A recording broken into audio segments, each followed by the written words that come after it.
नमस्कार साथियों, आपका स्वागत है हमारे यूट्यूब चैनल पीवाईक्यू कैफ़े पर। जैसा कि दोस्तों आपको मालूम है कि मैंने अपने यूट्यूब चैनल पर एनटीपीसी 2025 में पूछे गए जीके जीएस क्वेश्चन का कंप्लीट एनालिसिस कर रहा हूं। तो इस सीरीज में मैंने जो है कि हिस्ट्री का भी जितने भी क्वेश्चन पूछे गए हैं 2025 एनटीपीसी में उनको उनका भी एनालिसिस शुरू है। तो इस सीरीज का मैंने ऑलरेडी 4 वीडियो अपने यूट्यूब चैनल पर डाल रखा है। अगर अभी तक आपने उन वीडियोज़ को नहीं देखा है तो आप हमारे यूट्यूब चैनल पर जाकर उन वीडियोज़ को देख सकते हैं। उस सीरीज का ये 5वां वीडियो है। तो दोस्तों मैं पहले ही आपको बता देना चाहता हूँ, अगर आप आरआरबी या फिर एसएससी की तैयारी कर रहे हैं तो आपके लिए बहुत ही बेहतरीन क्लास हो सकती है, क्योंकि इसमें हम ज़्यादा फैक्ट को रखेंगे, केवल क्वेश्चन आंसर नहीं करेंगे। उस क्वेश्चन से रिलेटेड जितने भी इंपॉर्टेंट फैक्ट है उसको हम एक ही जगह पे कवर करते हुए चलेंगे, ठीक है। तो ये सीरीज थोड़ी लंबी होगी, तो आप लोगों को मैं पहले ही बता देना चाहता हूँ, जिनकी परीक्षाएं आने वाले 4-5 महीने के बाद हैं उनके लिए ये सीरीज बहुत इंपॉर्टेंट होगा। अगर आप तैयारी कर रहे हैं, अभी आपका शुरुआती दौर हो, तो आपके लिए वीडियो बहुत ही हेल्पफुल होगा, क्योंकि आप अच्छा नोट्स बना सकते हैं यहाँ से और आप एक अच्छा बेस मजबूत कर लेंगे, बेस प्रिपेयर कर लेंगे इन वीडियो से। तो आप अपना पेन और कॉपी उठा लीजिए। चलिए शुरू करते हैं आज का हमारा ये क्लास। तो दोस्तों आज का हमारा इस क्लास में जो पहला प्रश्न है वो है कि पॉलीगर विद्रोह भारत के किस क्षेत्र में हुआ था। तो ऑप्शन दिया है तमिलनाडु, महाराष्ट्र, बंगाल, पंजाब। तो हमारा जो राइट आंसर दोस्तों क्या है वो तमिलनाडु है। तो तमिलनाडु पॉलीगर विद्रोह 18वीं सदी के अंत और 19वीं सदी की शुरुआत, यानी कब से कब तक हुआ था, 1799 से लेकर 1805 तक, 1799 से लेकर 1805 तक मद्रास प्रेसिडेंसी, जो कि आज के तमिलनाडु में है, वहाँ पे हुआ था, ठीक है। अच्छा, महाराष्ट्र में क्या हुआ था? देखो, महाराष्ट्र में रामोसी विद्रोह 1822 में हुआ था। याद रखिए, रामोसी विद्रोह 1822 किसके नेतृत्व में? तो चित्तूर सिंह के, रामोसी चित्तूर सिंह के नेतृत्व में 1822 में हुआ था। कहाँ हुआ था? महाराष्ट्र में। और वैसे ही भील विद्रोह 1818 से लेकर 1831 में सेवाराम के नेतृत्व में हुआ था। कहाँ पे हुआ था? ये सब दोनों विद्रोह महाराष्ट्र में हुए थे। आगे बढ़ते हैं। आगे है हमारा बंगाल। तो बंगाल में बहुत इंपॉर्टेंट एक विद्रोह हुआ था जिसका नाम है सन्यासी विद्रोह। कब हुआ था? 1763 से लेकर 1800 के बीच में, है ना। सन 1763 से लेकर सन 1800 के बीच में हुआ था सन्यासी विद्रोह। और वैसे ही संताल विद्रोह हुआ था 1855 से लेकर 1856 तक, है ना। ये सब क्या है? बंगाल के महत्वपूर्ण विद्रोह हैं जो इतिहास में हुए थे। वैसे ही पंजाब में बहुत इंपॉर्टेंट है, कूका आंदोलन हुआ था 1872 में हुआ था। किसके नेतृत्व में? बाबा राम सिंह। किसके नेतृत्व में? बाबा राम सिंह। और ये क्या था? एक धार्मिक विद्रोह था। क्या था? धार्मिक विद्रोह। तो चलिए आगे बढ़ते हैं, देखते हैं पालीगर विद्रोह के बारे में क्या है। तो पालीगर विद्रोह हमने बताया दोस्तों कब से कब तक हुआ, 1799 से लेकर 1805 तक, 1799 टू 1805 तक हुआ था। तो पालीगर किनको कहते थे? तो पालीगर उन सामंती स्वामियों को कहा जाता था जो विजयनगर साम्राज्य में क्या करते थे, अपने सैनिकों के बदले, यानी सैनिक सेवा के बदले उनको बड़ी जमीन दी जाती थी। तो वो क्या हो जाते थे? जमीन के मालिक, एक तरीके से जमींदार हो जाते थे। उनको क्या बोला जाता था? पालीगर। जब अंग्रेजों से उनसे उनकी स्वतंत्रता छीनने की कोशिश की और उनसे जबरदस्ती कर वसूलने की कोशिश की, तो पालीगर विद्रोह हुआ था, ठीक है। तो पालीगर विद्रोह दो दो चरण में हुआ था। तो उसको बोलते हैं प्रथम पालीगर युद्ध, 1799 में हुआ था। तो इसमें जो मुख्य चेहरा थे वो कौन थे? वीर पांड्या कट्टा बोम्मन। याद रखिएगा, पालीगर विद्रोह के सबसे मशहूर नेता वीर पांड्या कट्टा बोम्मन थे। तो इनकी मृत्यु हो जाती है 16 अक्टूबर, 16 अक्टूबर, सॉरी शायद अगस्त है, 16 अगस्त 1799 में इनको फांसी दे दी जाती है और उसके बाद ये समाप्त हो जाता है। उसके जस्ट बाद अगले साल से ही द्वितीय पालीगर युद्ध 1800 से 1805 तक शुरू होता है ना। जो द्वितीय पालीगर युद्ध है कब से? 1800 से लेकर 1805 तक चलता है। इसे दक्षिण भारतीय विद्रोह भी कहा जाता है, ठीक है, दक्षिण भारतीय विद्रोह भी कहा जाता है। तो अभी हम देख लेते हैं वीर पांड्या कट्टाबोमन के बारे में। तो इनका जन्म हुआ था 1760 में और इनकी मृत्यु हुई 1799 में। ब्रिटिश ने इनको क्या कर दिया था? इमली के पेड़ पे फांसी दे दिया था। कहाँ पे?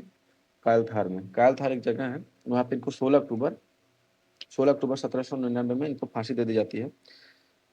अच्छा, इनका एक स्टेटमेंट बहुत इंपॉर्टेंट है, याद रखिएगा दोस्तों। इनका एक स्टेटमेंट है, क्या तुम हमारे साथ खेती करते हो? नहीं, फिर हम तुम्हें कर क्यों दें? इनका कहना था कि अंग्रेजों से कि जब हम आप लोग हमारे साथ खेती नहीं करते हैं तो हम आपको उसके बदले कर क्यों देंगे, है ना। तो एक तरीके से सही भी है कि जब आप खेती नहीं करते तो हम आपको कर क्यों देंगे, है ना।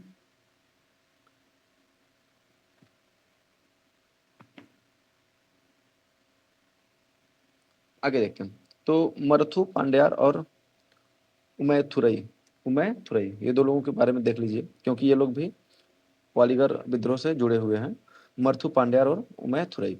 तो मर्थु भाई ये क्या थे, दो भाई थे, पेरिया मर्थु और चिन्ना मर्थु। क्या नाम था, पेरिया मर्थु और चिन्ना मरुथु नाम था। और ये शिवगंगा रियासत से विद्रोह का नेतृत्व किए थे। ठीक है, किस रियासत से, शिवगंगा रियासत से। वो बहुत इंपॉर्टेंट एक घोषणा हुआ है, याद रखिएगा, तिरुपति घोषणा कब हुआ, 1801 में। तो 1801 में घोषणा इन्होंने ही किया था कि किसके खिलाफ, अंग्रेजों के खिलाफ। जो भारतीय थे उनको एकजुट होने के लिए और एकजुट होके जो है इस विद्रोह में सम्मिलित होने के लिए यह घोषणा किया गया था, जिसको तिरुपति घोषणा कहा जाता है। कब हुआ था दोस्तों, याद रखिएगा, 1801 में हुआ था। और उमैथुरई कौन थे, ये कोट्टा बोमन के भाई थे, है ना। उमैथुरई कोट्टा बोमन के भाई थे। और ये इनको दूसरी युद्ध में, जो दूसरी पालीगढ़ युद्ध हुआ था, उसमें इन्होंने कमान संभाला था, लेकिन 1801 में भी इनको अंग्रेजों ने मार दिया था।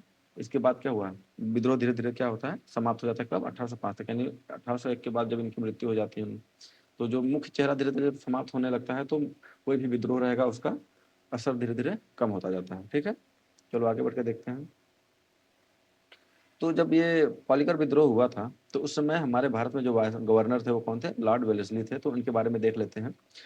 तो लॉर्ड वेलेस्ली के बारे में याद रखिएगा, इनका जो कार्यकाल था भारत में वो था 1798 से लेकर 1805 तक, है ना। बहुत ही इंपॉर्टेंट है, याद रखिएगा। और इनके समय के जो दो तीन घटनाएं जो है वो आप उनको अपने दिमाग में सेट कर लीजिए। पहला था कि सहायक संधि। तो सहायक संधि कौन लागू किए थे, इन्हीं के समय लागू हुआ था, लॉर्ड वेलेस्ली के समय में। और सबसे पहले सहायक संधि को मानने वाला कौन थे, हैदराबाद के निजाम। कब माना था, 1798 में। तो आपसे पूछा जाएगा कि सहायक संधि कब शुरू हुआ, तो 1798 में हुआ था। गवर्नर कौन था, लॉर्ड वेलेस्ली थे। और सबसे पहला क्षेत्र कौन सा था, तो हैदराबाद के निजाम थे जो सहायक संधि को स्वीकार किए थे। ठीक है, इनके समय में हुआ था आंग्ल मैसूर युद्ध। कब हुआ, 1799 में। और याद रखिएगा कि चतुर्थ आंग्ल मैसूर युद्ध थी। 4 आंग्ल मैसूर युद्ध होते हैं दोस्तों इतिहास में, जिसमें चौथे आंग्ल मैसूर युद्ध में जो है टीपू सुल्तान लड़ाई करते हैं, मतलब युद्ध लड़ते हैं अंग्रेजों के खिलाफ, और उनकी हार होती है और उनकी मृत्यु हो जाती है। और द्वितीय आंग्ल मराठा युद्ध भी इन्हीं के समय हुआ था, 1803 से लेकर 1805 तक में हुआ था। ठीक है, मराठा युद्ध, द्वितीय आंग्ल मराठा युद्ध कब हुआ था, 1803 से लेकर 1805 तक, लॉर्ड वेलेस्ली के कार्यकाल में ही हुआ था। ठीक है, अच्छा, तो 1800 कालखंड में क्या क्या आविष्कार हुआ उसके बारे में देख लीजिए, इंपॉर्टेंट है, याद कर सकिए तो कर लीजिए, क्योंकि ऐसे डायरेक्ट फैक्ट वाले क्वेश्चन एनटीपीसी में अधिकतर पूछे जाते हैं। जैसे इलेक्ट्रिक बैटरी का खोज भी सन 1800 में हुआ था, किसने किया था, ए बोल्टा, अलेसेंड्रो बोल्टा ने किया था। ठीक है, तो जो रासायनिक बैटरी था उसका क्या नाम था, वोल्टेइक पाइल, क्या था, वोल्टेइक पाइल। और उसी समय स्टीम इंजन का भी खोज होता है सन 1800 में, और इसके खोजकर्ता कौन थे, रिचर्ड ट्रेविथिक, रिचर्ड ट्रेविथिक थे। ठीक है, ये क्या था, एक हाई प्रेशर स्टीम इंजन था, हाई प्रेशर स्टीम इंजन। चलिए आगे बढ़ते हैं। अब देखेंगे कि हम दक्षिण भारत में जितने भी विद्रोह हुए हैं इंपॉर्टेंट, जो प्रमुख विद्रोह हैं उनको देख लेते हैं। पहला एक याद रखिएगा, विजयनगरम विद्रोह। ये कब हुआ, 1794 हुआ था। विजयनगरम विद्रोह 1794 में हुआ था। क्षेत्र, आज का वर्तमान क्षेत्र कौन सा है, आंध्र प्रदेश। नेता कौन थे, विजय राम राजू थे। कौन थे नेता, विजय राम राजू। वैसे ही पचहस्सी राजा विद्रोह था, 1793 से लेकर 1805 तक हुआ था। 1793 टू 1805 तक हुआ था पचहस्सी राजा विद्रोह। और ये किस क्षेत्र में हुआ था, तो केरल, आज का जो मालाबार क्षेत्र है उसमें हुआ था। और इसके जो कि नेता थे केरल वर्मा पचहस्सी राजा। तो पचहस्सी विद्रोह, पचहस्सी राजा। समय याद रखना पड़ेगा आपको कि 1793 से लेकर 1805 के बीच में हुआ था। नेक्स्ट है हमारा वेलुथम्पी विद्रोह। वेलुथम्पी विद्रोह हुआ था 1808 से लेकर 1809 के बीच में, और ये वर्तमान के त्रावणकोर क्षेत्र में हुआ था। और इसके नेता थे दीवान वेलु थम्पी थे, दीवान वेलु थम्पी, वेलु थम्पी, वेलु थम्पी नेता, है ना। वेलु थम्पी विद्रोह, वेलु थम्पी नेता। समय 1808 से लेकर 1809 के बीच में। आगे देखते हैं। तो ये जो पॉलीगरों का जो दमन था, उस दमन होने के बाद मद्रास प्रेसिडेंसी में आने वाले समय में क्या होता है, रैयतवाड़ी व्यवस्था की लागू की जाती है। और ये व्यवस्था कौन लाया था, थॉमस मुनरो लाए थे। कौन लाए थे, थॉमस मुनरो लाए थे, रैयतवाड़ी सिस्टम। ठीक है, क्योंकि इनको लगा कि पॉलीगर यानी जो बिचौलिए हैं इन पे क्या हुआ, अंग्रेजों का उनसे धीरे धीरे भरोसा उठने लगा। तो उन्होंने क्या कर दिया कि जमींदारों को हटा के रैयत वाला सिस्टम लाया, रैयतवाड़ी सिस्टम को लागू किया। ठीक है, अच्छा, एक ट्रिक है छोटा सा, if possible you can make notes. Tamil में पोलीकट्टा और मरुथु ने खाई। तमिल में पोलीकट्टा और मरुथु ने खाई। ठीक है, तो तमिल यानी तमिलनाडु, पोली यानी पॉलीगर विद्रोह, कट्टा यानी कट्टा बोमन, और मरुथु यानी मरुथु भाई, है ना। तो ये 4 याद रखिएगा अगर याद हो सके तो। ये बहुत इंपॉर्टेंट है कि 1799 में से लेके 1805 तक ये हुआ था। बार-बार हम एक ही चीज़ को बार-बार रिपीट क्यों कर रहे हैं? रिपीट करने से हमको याद होगा। और ये जो आपको लग रहा होगा कि ये फैक्ट इतना एक्स्ट्रा, ये एक्स्ट्रा नहीं है दोस्तों। जब आप इनको कनेक्ट करना सीख लेंगे तो आपको लगेगा कि हाँ, मैं सारे फैक्ट याद कर पा रहा हूँ। जैसे अभी मैंने 5-6 स्लाइड में जितने इंपॉर्टेंट फैक्ट दिया, जैसे 1800 में स्टीम इंजन का खोज हुआ, 1800 में ही आपका बैटरी का खोज हुआ, 1798 में जो है कि आपका अस्थायी बंदोबस्त लागू हुआ, 1799 में जो है कि आपके ये कट्टा बोमन को फांसी दे दी गई, है ना? फिर 1801 में तिरुपति घोषणा। ये क्या है? बैक टू बैक सीरीज में जो है कि सारे टाइमलाइन है, तो आपको ये याद करने में इजी हो जाएगा। आपको लगेगा कि ये तो केवल डेट याद होगा, डेट नहीं याद होगा। आपको अगर कोई ईयर याद है और वो ईयर क्यों याद है, अगर ये आपको पता चल जाएगा तो आपको फैक्ट ज़्यादा रटने की आवश्यकता नहीं पड़ेगी। ठीक है दोस्तों, तो भरोसा रखिए आप लोग अच्छी तैयारी कर रहे हैं। चलिए आगे बढ़ते हैं। तो अब हम देखेंगे रैपिड फायर। रैपिड फायर में हम ये देखेंगे जो भी क्वेश्चन है उससे रिलेटेड जितने भी इंपॉर्टेंट वन लाइनर बन सकते हैं, 5, 10, 15, 20, हम उसको एक ही बार में रिवाइज करेंगे, है ना? अगर आपको इसको नोट करना होगा तो कैसे नोट करेंगे? सन्यासी विद्रोह सामने किसने किया था, कब हुआ था, ये आप उसको नोट करते हुए चलिएगा। ठीक है, तो इतना लोड नहीं लेना है कि अगर सन्यासी विद्रोह का इसमें टाइम नहीं दिया तो कभी नहीं आएगा। तो सन्यासी विद्रोह अभी यहाँ टाइम नहीं दिया था, लेकिन आपको भरोसा रखना होगा कि आने वाले कई स्लाइडों में आपको सन्यासी विद्रोह कम से कम 10 से 20 बार आएगा और आपको धीरे धीरे एकदम कंठस्थ हो जाएगा। तो चलिए शुरू करते हैं। Rapid fire. Rapid fire rapid तरीके से होगा। सन्यासी विद्रोह का उल्लेख किस प्रसिद्ध उपन्यास में है? तो आनंद मठ में है। और आनंद मठ की रचना किसने की थी? तो बंकिम बंकिम चंद्र चटर्जी ने की थी। उल गुलाम। उल गुलाम विद्रोह का संबंध किस नेता से? तो बिरसा मुंडा। बिरसा मुंडा कौन थे? वही जिनको धरती आबा के नाम से जाना जाता है, और मुंडा विद्रोह भी बिरसा मुंडा के द्वारा किया जाता है ना। पागलपंथी विद्रोह कब होता है? 1813 में होता है। इसका नेतृत्व किसने किया था? करम शाह और टीपू शाह ने किया था। टीपू सुल्तान ने, टीपू शाह। ठीक है, टीपू सुल्तान जिनकी मृत्यु 1799 में हो गई थी, याद रखिएगा।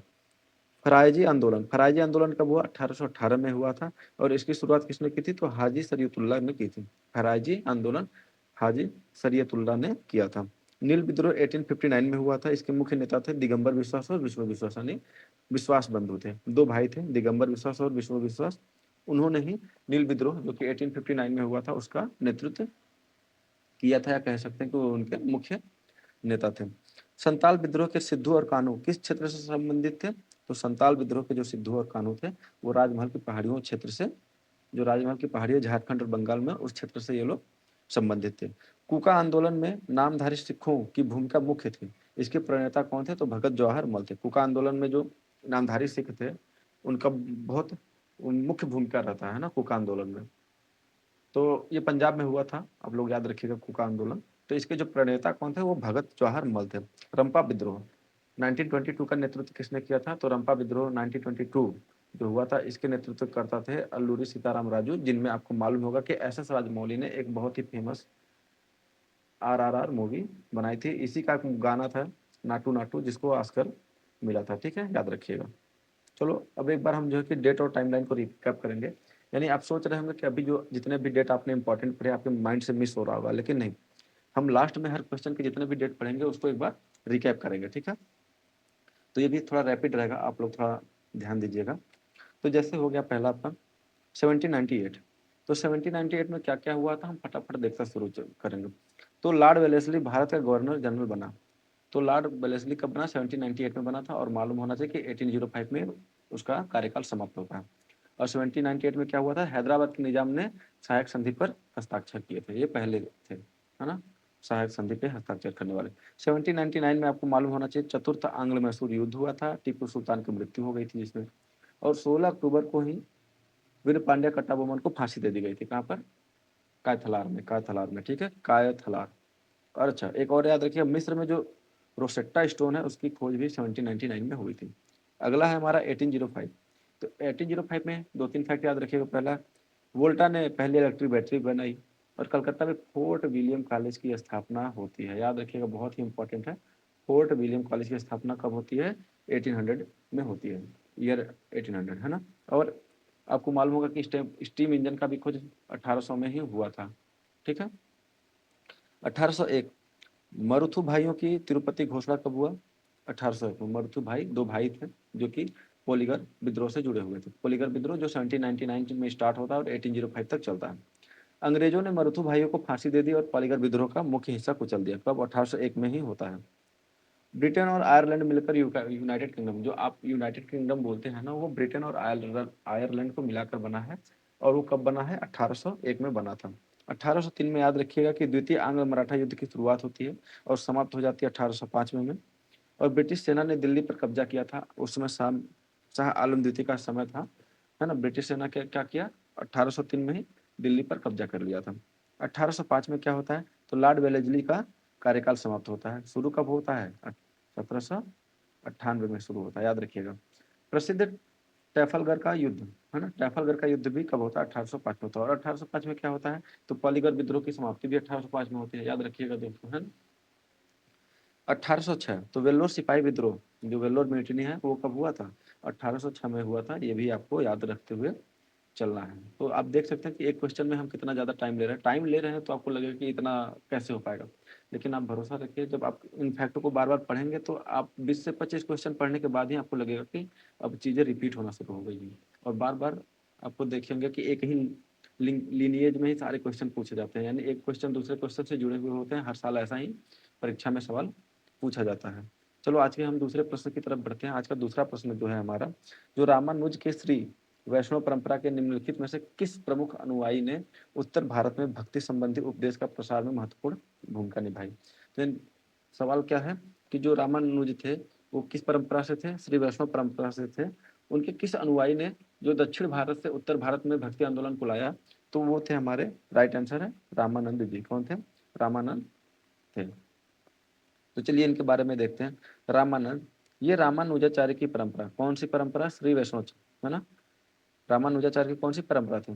श्री वैष्णव परंपरा थी। उसके उससे ये जुड़े हुए थे, मतलब उसी से ये कनेक्टेड थे। लेकिन इन्होंने भक्ति को दक्षिण भारत से उत्तर भारत पहुंचाया। तो ये जो रामानुजाचार्य थे, है ना, ये दक्षिण भारत में भक्ति आंदोलन कर रहे थे। और जो दक्षिण भारत से भक्ति आंदोलन को उत्तर भारत में लाने वाला जो पहले व्यक्ति थे जिन्होंने ये काम किया, कौन थे? रामानंद थे। कैसे? ये हिंदी में उपदेश देते हैं और जाति पाति का भेदभाव को, जो है जाति पाति का जो भेदभाव है उसको नकारते हैं कि हाँ, हम भेदभाव में भरोसा नहीं करते हैं। तो रामानुजाचार्य के बारे में जाने कि 11वीं से 12वीं सदी के महान संत थे। 11वीं 12वीं सदी के महान संत हैं। इन्होंने एक दर्शन दिया था। भारत में कई दर्शन है, तो उसमें से एक बहुत ही विशेष दर्शन है जिसका नाम है विशिष्टाद्वैत।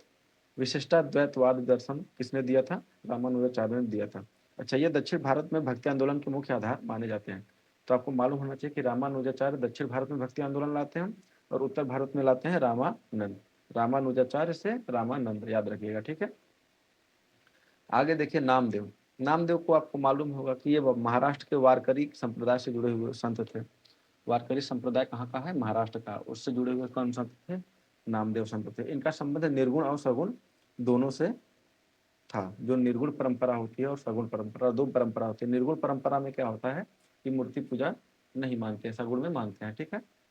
निर्गुण में क्या मानते हैं कि जो है कि ब्रह्म निराकार है, यानी मूर्ति नहीं है, वो ब्रह्म का कोई आकार ही नहीं है जो भगवान है। सगुण में ऐसा नहीं, मूर्ति पूजा को माना जाता है, याद रखिएगा। अच्छा, तुम नामदेव को याद रखिए कि इनके कुछ पद गुरु ग्रंथ साहिब, जो सिखों का धार्मिक ग्रंथ है गुरु ग्रंथ साहिब, उसमें जो है कि नामदेव के, जो संत नामदेव जी थे, उनके कुछ पद उसमें संकलित हुए यानी लिखे हुए मिलेंगे। अगला है माधवाचार्य। माधवाचार्य कौन थे? इन्होंने 13वीं सदी में द्वैतवाद का दर्शन, जो द्वैतवाद दर्शन है उसका प्रवर्तन किया था, ठीक है। तो द्वैतवाद दर्शन किसने दिया था? माधवाचार्य ने दिया था। और ये भगवान विष्णु, जो कि कृष्ण के अनन्य भक्त हैं। कृष्ण भगवान क्या है? विष्णु भगवान के अवतार हैं। तो माधवाचार्य क्या है? विष्णु भगवान के बहुत ही परम भक्त थे। तो हमने जब रामानंद के बारे में पढ़ा था, हम स्वामी रामानंद जी के बारे में देख लेते हैं। समय काल था वो 14वीं से 15वीं शताब्दी तक था और क्षेत्र था प्रयागराज से वाराणसी, यानी जो प्रयागराज और वाराणसी ये दोनों उत्तर प्रदेश में, तो जो ये क्षेत्र थे वहाँ से ये बिलोंग करते थे, है ना। तो इनके जो कार्यकारी क्रांतिकारी कदम थे, इन्होंने भक्ति के द्वार महिलाओं और समाज के निचले तबकों के लिए खोले। यानी इन्होंने ऊंच नीच नहीं देखा और खासकर इन्होंने महिलाओं के लिए और समाज में जो नीचे वाले स्तर के लोग हैं ना, जिसको हम लोग कहते हैं कि निम्न जाति के लोग, उनके लिए भी भक्ति के द्वार खोले कि उनको भी भक्ति से जोड़ना शुरू किया था। और इन्होंने एक परंपरा चलाया था, शिष्य परंपरा। इनमें इनके जो है कि 12 मुख्य शिष्य थे, जिनको द्वादश महाभागवत बोला जाता है ना। द्वादश महाभागवत, द्वादश यानी 12, महाभागवत यानी वो जो पूजा पाठ, यानी ऐसे शिष्य जो धर्म का शिक्षा ले रहे हैं, उनके लिए इन्होंने प्रयोग किया था। तो द्वादश महाभागवत बोलते थे, ठीक है, जिनमें अलग अलग जातियों के लोग शामिल थे, एक ही जाति के नहीं थे, अलग अलग जातियों के लोग इनमें शामिल थे। जैसे उदाहरण के तौर पे देखिए, कबीर। कबीर किनके शिष्य हैं? रामानंद के। ये किस जाति से थे? जुलाहा। और रैदास थे चर्मकार, यानी कबीर और रैदास दोनों रामानंद के शिष्य थे, है ना। सेना नाई थे, धन्ना जाट किसान, पीपा राजपूत राजा थे, ठीक है। तो आप देख सकते हैं कि जितने लोग हैं वो अलग अलग जातियों से बिलोंग करते हैं। रामानुजाचार्य के बारे में देखिए, तो रामानुजाचार्य ने विशिष्टाद्वैतवाद का दर्शन दिया था। कौन सा दर्शन दिया था? द्वैतवाद। विशिष्टाद्वैतवाद, इसका अर्थ होता है ब्रह्म सत्य है लेकिन जगत भी विशिष्ट रूप से सत्य है। क्या मानते थे? कि ब्रह्म जो है वो सत्य है, उसी तरीके से जो है कि जो जगत है वो भी विशिष्ट रूप से सत्य है, यानी हम उसको भी नकार नहीं सकते हैं। इन्होंने प्रपत्ति यानी पूर्ण शरणागति का मार्ग बताया था, ठीक है। स्टैचू ऑफ इक्वालिटी जो कि हैदराबाद में बना है, ये रामानुजाचार्य के वहाँ पे एक मूर्ति स्थापित की गई है। कितनी ऊंचाई है उसकी? 216 फीट।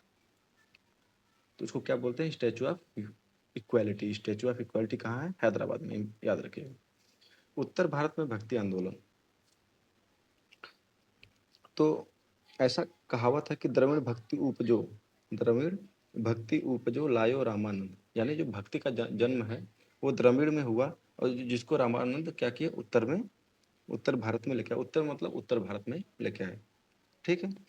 तो संस्कृत के बजाय इसमें क्या हुआ? क्षेत्रीय भाषाओं का, जैसे हिंदी, बंगाली, पंजाबी का प्रयोग किया गया, जिससे यहाँ के आम लोगों को समझने में आसानी हो और ज़्यादा से ज़्यादा लोग क्या हो, इससे कनेक्ट हो सके। अच्छा, तो उत्तर भारत में जो भक्ति आंदोलन है, इसके दो शाखाएं थी, एक थी सगुण और एक थी निर्गुण। सगुण मतलब क्या होता है? जिसमें मूर्ति पूजा को मान्यता है, यानी जिसमें क्या करते हैं कि एक मूर्ति रूप दे दिया गया है ब्रह्म को, और उसका जो है पूजा किया जाता था, तो उसको बोलते थे सगुण, है ना। जैसे तुलसीदास, सूरदास, ये सब क्या थे? सगुण जो है कि शाखा से जुड़े हुए लोग थे, यानी इस शाखा को मानने वाले थे। और निर्गुण में क्या था? निराकार ब्रह्म, यानी कि ब्रह्म को माना जाता था लेकिन उनका कोई आकार निश्चित नहीं माना जाता था। इसमें कौन थे? कबीर और नानक जी इसमें मुख्य रूप से आते हैं। आगे बढ़ते हैं तो हम देखेंगे 14वीं 15वीं शताब्दी के समय में क्या इन्वेंशन हुआ। तो एक बहुत इंपॉर्टेंट है, इसको याद रखिएगा कि 1440 ईस्वी में ही प्रिंटिंग प्रेस का आविष्कार किया था। किसने? जोहानसन गुटेनबर्ग ने किया था। किसने किया था? Johansson Gutenberg, 1440। और गन पाउडर का भी याद रखिएगा, 14वीं शताब्दी में प्रथम समय में विजयनगर और बहमनी युद्ध जो है उसमें प्रयोग हुआ था भारत के समय में, ठीक है। गन पाउडर जिसको बोलते हैं गोला बारूद। अच्छा, भक्ति दर्शन और उनके प्रवर्तक। तो कुछ भक्ति दर्शन और उनके प्रवर्तक यहाँ पे हमने लिस्ट किए हैं, एक बार उसको देख लीजिए। तो अद्वैतवाद, अद्वैतवाद यानी आदि शंकराचार्य। तो अ से आदि, अ से अद्वैतवाद। तो याद रखिएगा कि अद्वैतवाद फिलॉसफी किसने दिया था? आदि शंकराचार्य जी ने दिया था। हमने पढ़ लिया। विशिष्टाद्वैतवाद किसने किया? रामानुजाचार्य ने। द्वैतवाद माधवाचार्य ने। शुद्धाद्वैतवाद वल्लभाचार्य। और द्वैताद्वैतवाद निम्बार्काचार्य ने दिया था। तो कैसे याद रखेंगे कि माधव यानी कृष्ण, उन्होंने माना द्वैतवाद। रामानुजाचार्य आपको याद करने की आवश्यकता नहीं, आपने इतनी बार पढ़ लिया, याद होगा, याद हो गया होगा। विशिष्टाद्वैतवाद और अद्वैतवाद आदि शंकराचार्य, ठीक है। तो आप ऐसे जो है कि छोटा छोटा ट्रिक बना के अपने दिमाग में इसको सेट कर सकते हैं, क्योंकि जब आप 1 MCQ करेंगे या मॉक लगाएंगे तो उसमें ऑप्शन दिया रहेगा, और ऑप्शन देख के आप जो है कि आसानी से क्वेश्चन को क्रैक कर पाएंगे। इसमें कोई ज़्यादा सोचने वाली बात नहीं है, ठीक है। तो लिंक देखिए, एक हिस्ट्री का है। रामानंद के शिष्य कबीर ने हिंदू मुस्लिम एकता पर जोर दिया, जबकि उनके अन्य शिष्य रैदास ने बेगमपुरा की परिकल्पना की। रैदास ने एक शहर की परिकल्पना की, ऐसा शहर जहाँ कोई दुख नहीं हो, है ना, जिसको बोले उन्होंने बेगमपुरा से, है ना। उसकी परिकल्पना किसने की थी? उनके शिष्य रैदास ने। और वहीं पे जो है कबीर थे, उन्होंने हिंदू मुस्लिम एकता पर जोर दिया था। तो दोनों क्या है? पहले इंपॉर्टेंट है कि अगर पूछा जाता है परीक्षा में कि कबीर और रैदास निम्नलिखित में से किसके शिष्य हैं, तो रामानंद जी के शिष्य हैं। रामानंद कौन? वही जो भक्ति आंदोलन दक्षिण भारत से उत्तर भारत में लाने वाले माने जाते हैं ना। तो एक ट्रिक है, शंकर अद्वैत है, राम विशिष्ट है, माधव द्वैत है। तो शंकर क्या है? शंकराचार्य। ये क्या है? अद्वैत, यानी आदि शंकराचार्य अद्वैतवाद, रामानुजाचार्य विशिष्टाद्वैतवाद और माधवाचार्य द्वैतवाद। ठीक है, आप इसको ट्रिक के तरीके से आप बना के एक न्यूमोनिक्स आप अपने माइंड में सेट कर सकते हैं। आगे बढ़ते हैं।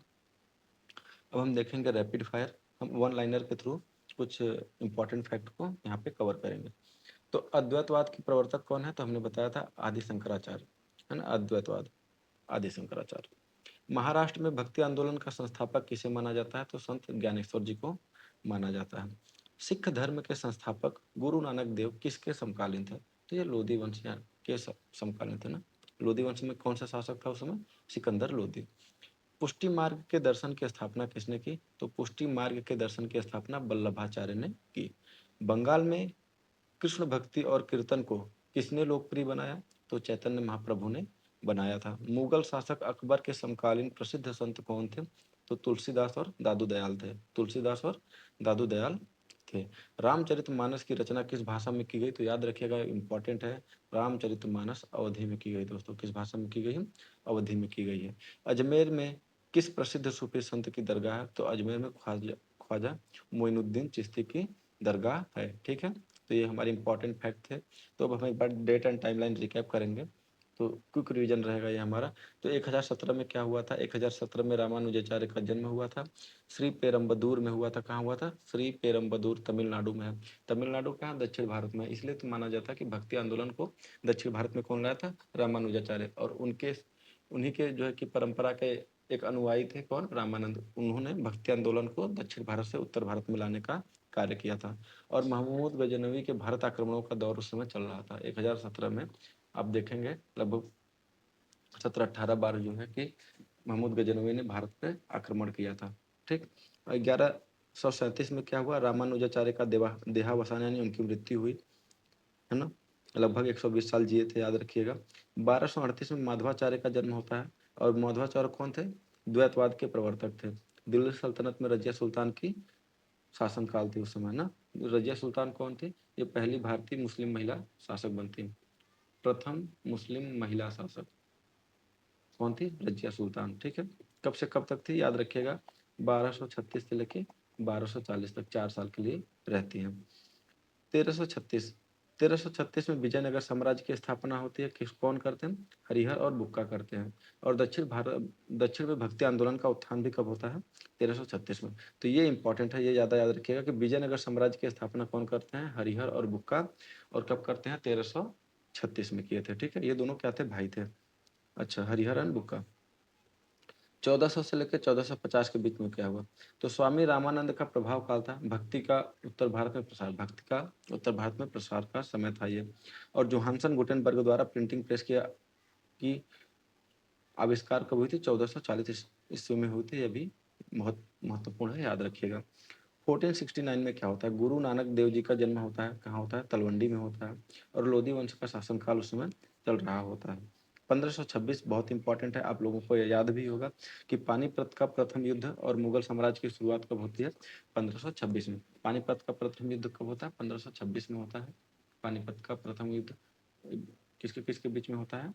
बाबर और इब्राहिम लोदी के बीच में होता है। ठीक है, इब्राहिम लोदी और बाबर के बीच में ये युद्ध लड़ा जाता है, जिसमें इब्राहिम लोदी की हार हो जाती है और बाबर जीत जाता है और उसमें दिल्ली पर क्या करता है? मुगल साम्राज्य की स्थापना करता है। भक्ति आंदोलन के संतों जैसे तुलसीदास का स्वर्णकाल शुरू होता है कब? 1526 से ही, ऐसा माना जाता है। ठीक है, चलिए हम आगे बढ़ते हैं। तो इसी के साथ हमारा दूसरा प्रश्न समाप्त होता है और हम आज के तीसरे प्रश्न की तरफ बढ़ते हैं। आज का जो तीसरा प्रश्न है दोस्तों, वो है कौन सी चित्रकला शैली मिट्टी की दीवारों पर सफेद रंग का उपयोग करके अपनी एक वर्णीय शैली के लिए जानी जाती है? तो ऑप्शन दिया है हमारा मधुबनी, वर्ली, गोंड और पहाड़ी। तो हमारा जो राइट आंसर है वो क्या है? वर्ली है। तो वर्ली कैसी पेंटिंग है जिसमें सफ़ेद रंग का प्रयोग हो जाता है और दीवालों पर बनाया जाता है, किसकी? मिट्टी की दीवालों पर बनाया जाता है। और ये एक वर्णी शैली, एक वर्णी मतलब क्या होता है? मोनोक्रोम यानी सिंगल कलर, वर्ण यानी कलर होता है, एक ही कलर की पेंटिंग ये मानी जाती है और वो भी सफ़ेद कलर की। उसमें क्या होता है कि चावल के आटे का प्रयोग किया जाता है, पानी में मिला के उसमें थोड़ा गोंद मिला दिया जाता है ताकि वो दीवार पे चिपक सके, और फिर इस पेंटिंग को बनाया जाता है। अब हम इसके बारे में सारे जो है कि इम्पॉर्टेंट मोस्ट इम्पॉर्टेंट फैक्ट को देखेंगे। चलिए देखते हैं कि वर्ली चित्रकला क्या है। तो यह महाराष्ट्र के ठाणे और नासिक जिलों के वर्ली जनजाति समुदाय द्वारा बनाई जाने वाली एक प्राचीन कला है। इसकी सबसे बड़ी पहचान इसकी एक वर्णीय शैली है, यानी इसमें क्या होता है कि सभी मोनोक्रोम यानी एक ही कलर का प्रयोग किया जाता है। और किनके द्वारा बनाया जाता है? वर्ली जनजाति के द्वारा बनाया जाता है। ठीक है। अच्छा, मिट्टी और चावल। मिट्टी की दीवारों पर जो लाल भूरी होती हैं, केवल सफ़ेद रंग का उपयोग किया जाता है। यह सफ़ेद रंग चावल के आटे और पानी को गोंद के साथ मिलाकर बनाया जाता है। हमने आपको बताया था कि चावल के आटे और पानी और गोंद मिलाकर सफ़ेद रंग बनाया जाता है, जिसको मिट्टी की दीवार पर पेंटिंग के लिए प्रयोग में लाया जाता है। ज्यामितीय आकार। तो वर्ली कला केवल 3 मूल ज्यामितीय आकार जैसे वृत्त, त्रिकोण और वर्ग पर आधारित होती है, यानी सर्कल, ट्रायंगल एंड स्क्वायर पर बनती है। यानी हम ये कह सकते हैं कि जो पेंटिंग होती है उसमें यही 3-4 जो है कि आकार का प्रयोग किया जाता है। जैसे ये आप देख लीजिए, है ना, ये हो गया। फिर ऐसे करके मनुष्य बना दिया, इस पे ये टोकरी लगा दिया ऐसे। ठीक है, ये हाथ हो गया। तो आप देख सकते हैं क्या है, ट्राइंगल है ना, ये सेमी सर्कल हो गया, है ना, का स्क्वायर, बॉडी के लिए स्क्वायर का भी प्रयोग कर सकते हैं। तो इस तरीके से जो पेंटिंग बनाई जाती है वो क्या होती है, वर्ली पेंटिंग की एक खासियत होती है। अच्छा, तो जिसमें जो वृत्त है वो क्या करता है, सूर्य और चंद्रमा को, और त्रिकोण पहाड़ों को और पेड़ों को, और वर्ग भूमि के एक टुकड़े को दर्शाता है। तो मैंने जो नमूना दिया है इसमें भी इसका प्रयोग आपको देखने को मिलेगा इस समय में, लेकिन खासकर जो वृत्त है वो सूर्य और चंद्रमा के लिए प्रयोग किया जाता था, त्रिकोण पहाड़ के लिए, और जो स्क्वायर है यानी वर्ग है वो भूमि के लिए प्रयोग किया जाता था। अच्छा, विषय वस्तु। यह कला धार्मिक देवी देवताओं के बजाय ना धार्मिक देवी देवताओं पे नहीं था, ये क्या था, दैनिक जीवन के दृश्यों को चित्रित करती थी वर्ली चित्रकला। जैसे कि तारपा नृत्य। कौन सा नृत्य? तारपा नृत्य, डांस, फसल कटाई, शिकार और सामाजिक उत्सव, इन सबको दर्शाने के लिए वर्ली चित्रकला की प्रयोग की जाती थी। ठीक है। मधुबनी बिहार का है। मधुबनी कहाँ पे है? बिहार में है। तो मधुबनी कहाँ का? बिहार का, याद रखिएगा। इससे ज़्यादा इसको में याद करने की आवश्यकता नहीं है। गोंड। यह कला डॉट्स और रेखाओं के जटिल पैटर्न से बनी होती है और इसमें रंगों का भरपूर उपयोग किया जाता है। गोंड जो कला है ये मध्य प्रदेश का है और पहाड़ी हिमाचल और जम्मू का एक बहुत ही प्रसिद्ध लघु चित्रकला है। ठीक है। लघु चित्रकला यानी मिनिएचर पेंटिंग शैली है। अच्छा, इसमें क्या था, राजाओं के संरक्षण में विकसित हुई दरबारी दृश्यों को और कृष्ण लीला को दिखाया जाता था। तो जो दरबारी दृश्य और कृष्ण लीला है उसको दर्शाने के लिए इस चित्रकला का प्रयोग किया जाता था। और एक और इसके बारे में कुछ खास याद करने की आवश्यकता नहीं है दोस्तों। ठीक है। चलिए आगे देखते हैं। तो वर्ली का भौगोलिक और सांस्कृतिक संदर्भ। तो भौगोलिक क्षेत्र देख लीजिए। तो वर्ली जनजाति मुख्य रूप से महाराष्ट्र के पालघर और नासिक जिलों में सह्याद्री पर्वत श्रृंखला के पास रहती है। सह्याद्री पर्वत श्रृंखला कौन सा है? जैसे ये भारत का जो दक्षिणी भारत है ना, तो ये जो क्षेत्र है, ये जो पहाड़ है ना, इसको सह्याद्री बोलते हैं, जिसको पश्चिमी घाट बोला जाता है ना। तो यही है आपका, है ना, पश्चिमी घाट, इसी को क्या बोलते हैं, सह्याद्री बोलते हैं। तो वर्ली सह्याद्री पर्वत श्रृंखला के पास रहने वाली ही एक क्या थी, जनजाति थी। सामुदायिक कला। यह एक सामुदायिक कला है जिसे पारंपरिक रूप से शादियों, फसल कटाई और त्योहारों के दौरान महिलाओं द्वारा दीवारों पर बनाया जाता था। ठीक है। आधुनिक मान्यता। 1970 के दशक में जिब्या सोमा मासे, है ना, कौन है, जिब्या सोमा मासे जैसे कलाकारों ने इस कला को दीवारों से कागज और कैनवास पर उतारकर अंतरराष्ट्रीय मान्यता दिलाई। उन्हें इसके लिए पद्मश्री से सम्मानित किया गया। तो जो आज की मान्यता है क्या है कि 1970 के टाइम में जिब्या सुमा मासे ने इस कला को जो पहले दीवारों पे बनाई जाती थी इसको कागज और कैनवास पर बनाया, और धीरे धीरे इसको एक इंटरनेशनल लेवल पर पहचान दिलाने का काम किसने किया, जिब्या सुमा मासे ने। और इसके लिए इनको पद्मश्री से सम्मानित भी किया जाता है, याद रखिएगा दोस्तों। जिब्या सुमा मासे किस कला से जुड़ी हुई हैं? वर्ली कला से जुड़ी हुई हैं। बहुत इंपॉर्टेंट फैक्ट है, याद रखिएगा। वर्ली चित्रकला का एक वर्णीय महत्व। तो सफेद रंग का प्रतीक क्या था? वर्ली लोग मानते हैं कि जीवन सफेद रंग यानी जैसे चावल और उर्वरता है ना, और लाल भूरी मिट्टी मातृभूमि और सुरक्षा का एक चक्र है। केवल एक रंग का उपयोग करके वो प्रकृति के सादगी और उसके शक्ति को व्यक्त करते हैं। तो आप इससे समझ सकते हैं कि जो सफेद रंग का है उसका क्या प्रतीक, क्या महत्व वर्ली जो है कि जनजाति मानती थी, है ना।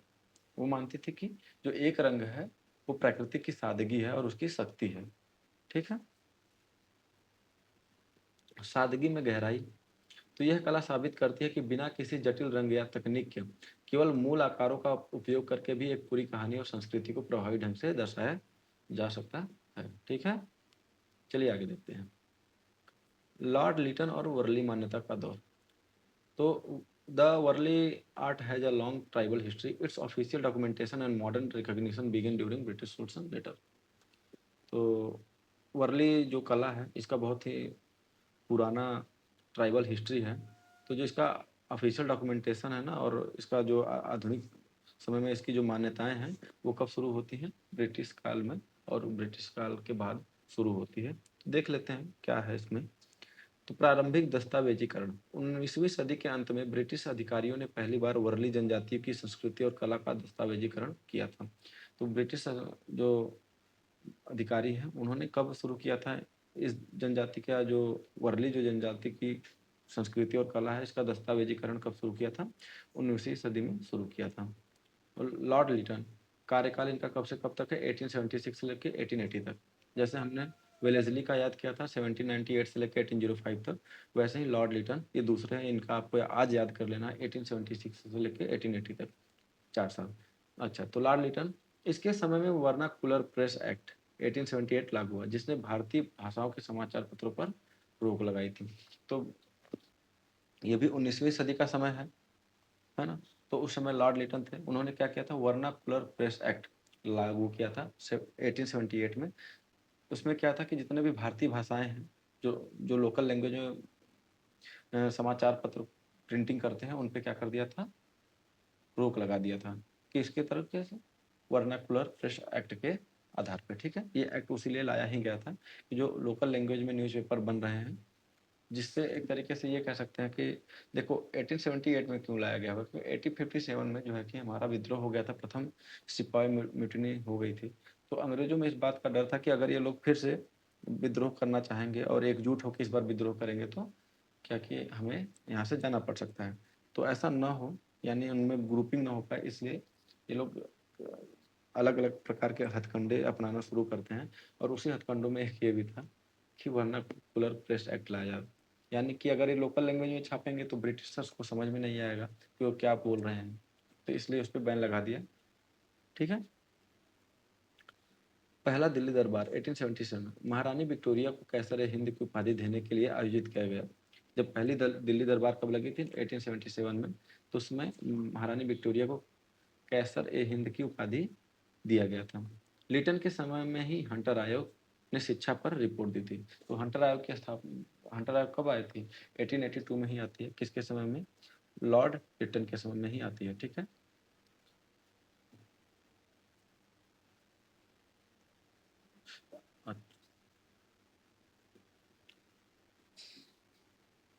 ठीक है, चलिए आगे देखते हैं। इन्वेंशन और डिस्कवरी, 1970 का कालखंड, वर्ली की आधुनिक खोज। तो जब वारली कला को वैश्विक स्तर पर मान्यता मिल रही थी तब दुनिया में यह मुख्य आविष्कार हुए थे। कब मान्यता मिल रही थी, 1970 में, है ना। जिब्या सोमा नाम आपको बताया था, जिब्या सोमा, है ना, मासे, जिब्या सोमा मासे, याद रखिएगा। माइक्रो प्रोसेसर का वर्ष 1971 में खोज होता है। कौन करता है, इंटेल, है ना। और पहला माइक्रो प्रोसेसर का नाम था इंटेल 4004, यानी 4004, जिसे आधुनिक कंप्यूटर युग की शुरुआत मानी जाती है, ऐसा है। तो पहला जो माइक्रो प्रोसेसर था उसका खोज कब हुआ था, 1971 में। और 1971 में ही रे टॉमिल्सन ने ईमेल का सिस्टम विकसित किया था और एट द रेट प्रतीक का भी प्रयोग किया था। जो एट द रेट सिंबल है उसका भी यूज 1971 में ही फर्स्ट टाइम यूज होता है। कौन करता है, रे टॉमिल्सन के द्वारा किया जाता है। तो दो बात याद रखिएगा कि सबसे पहला प्रोसेसर दुनिया का माइक्रो प्रोसेसर कौन सा है, इंटेल 4004।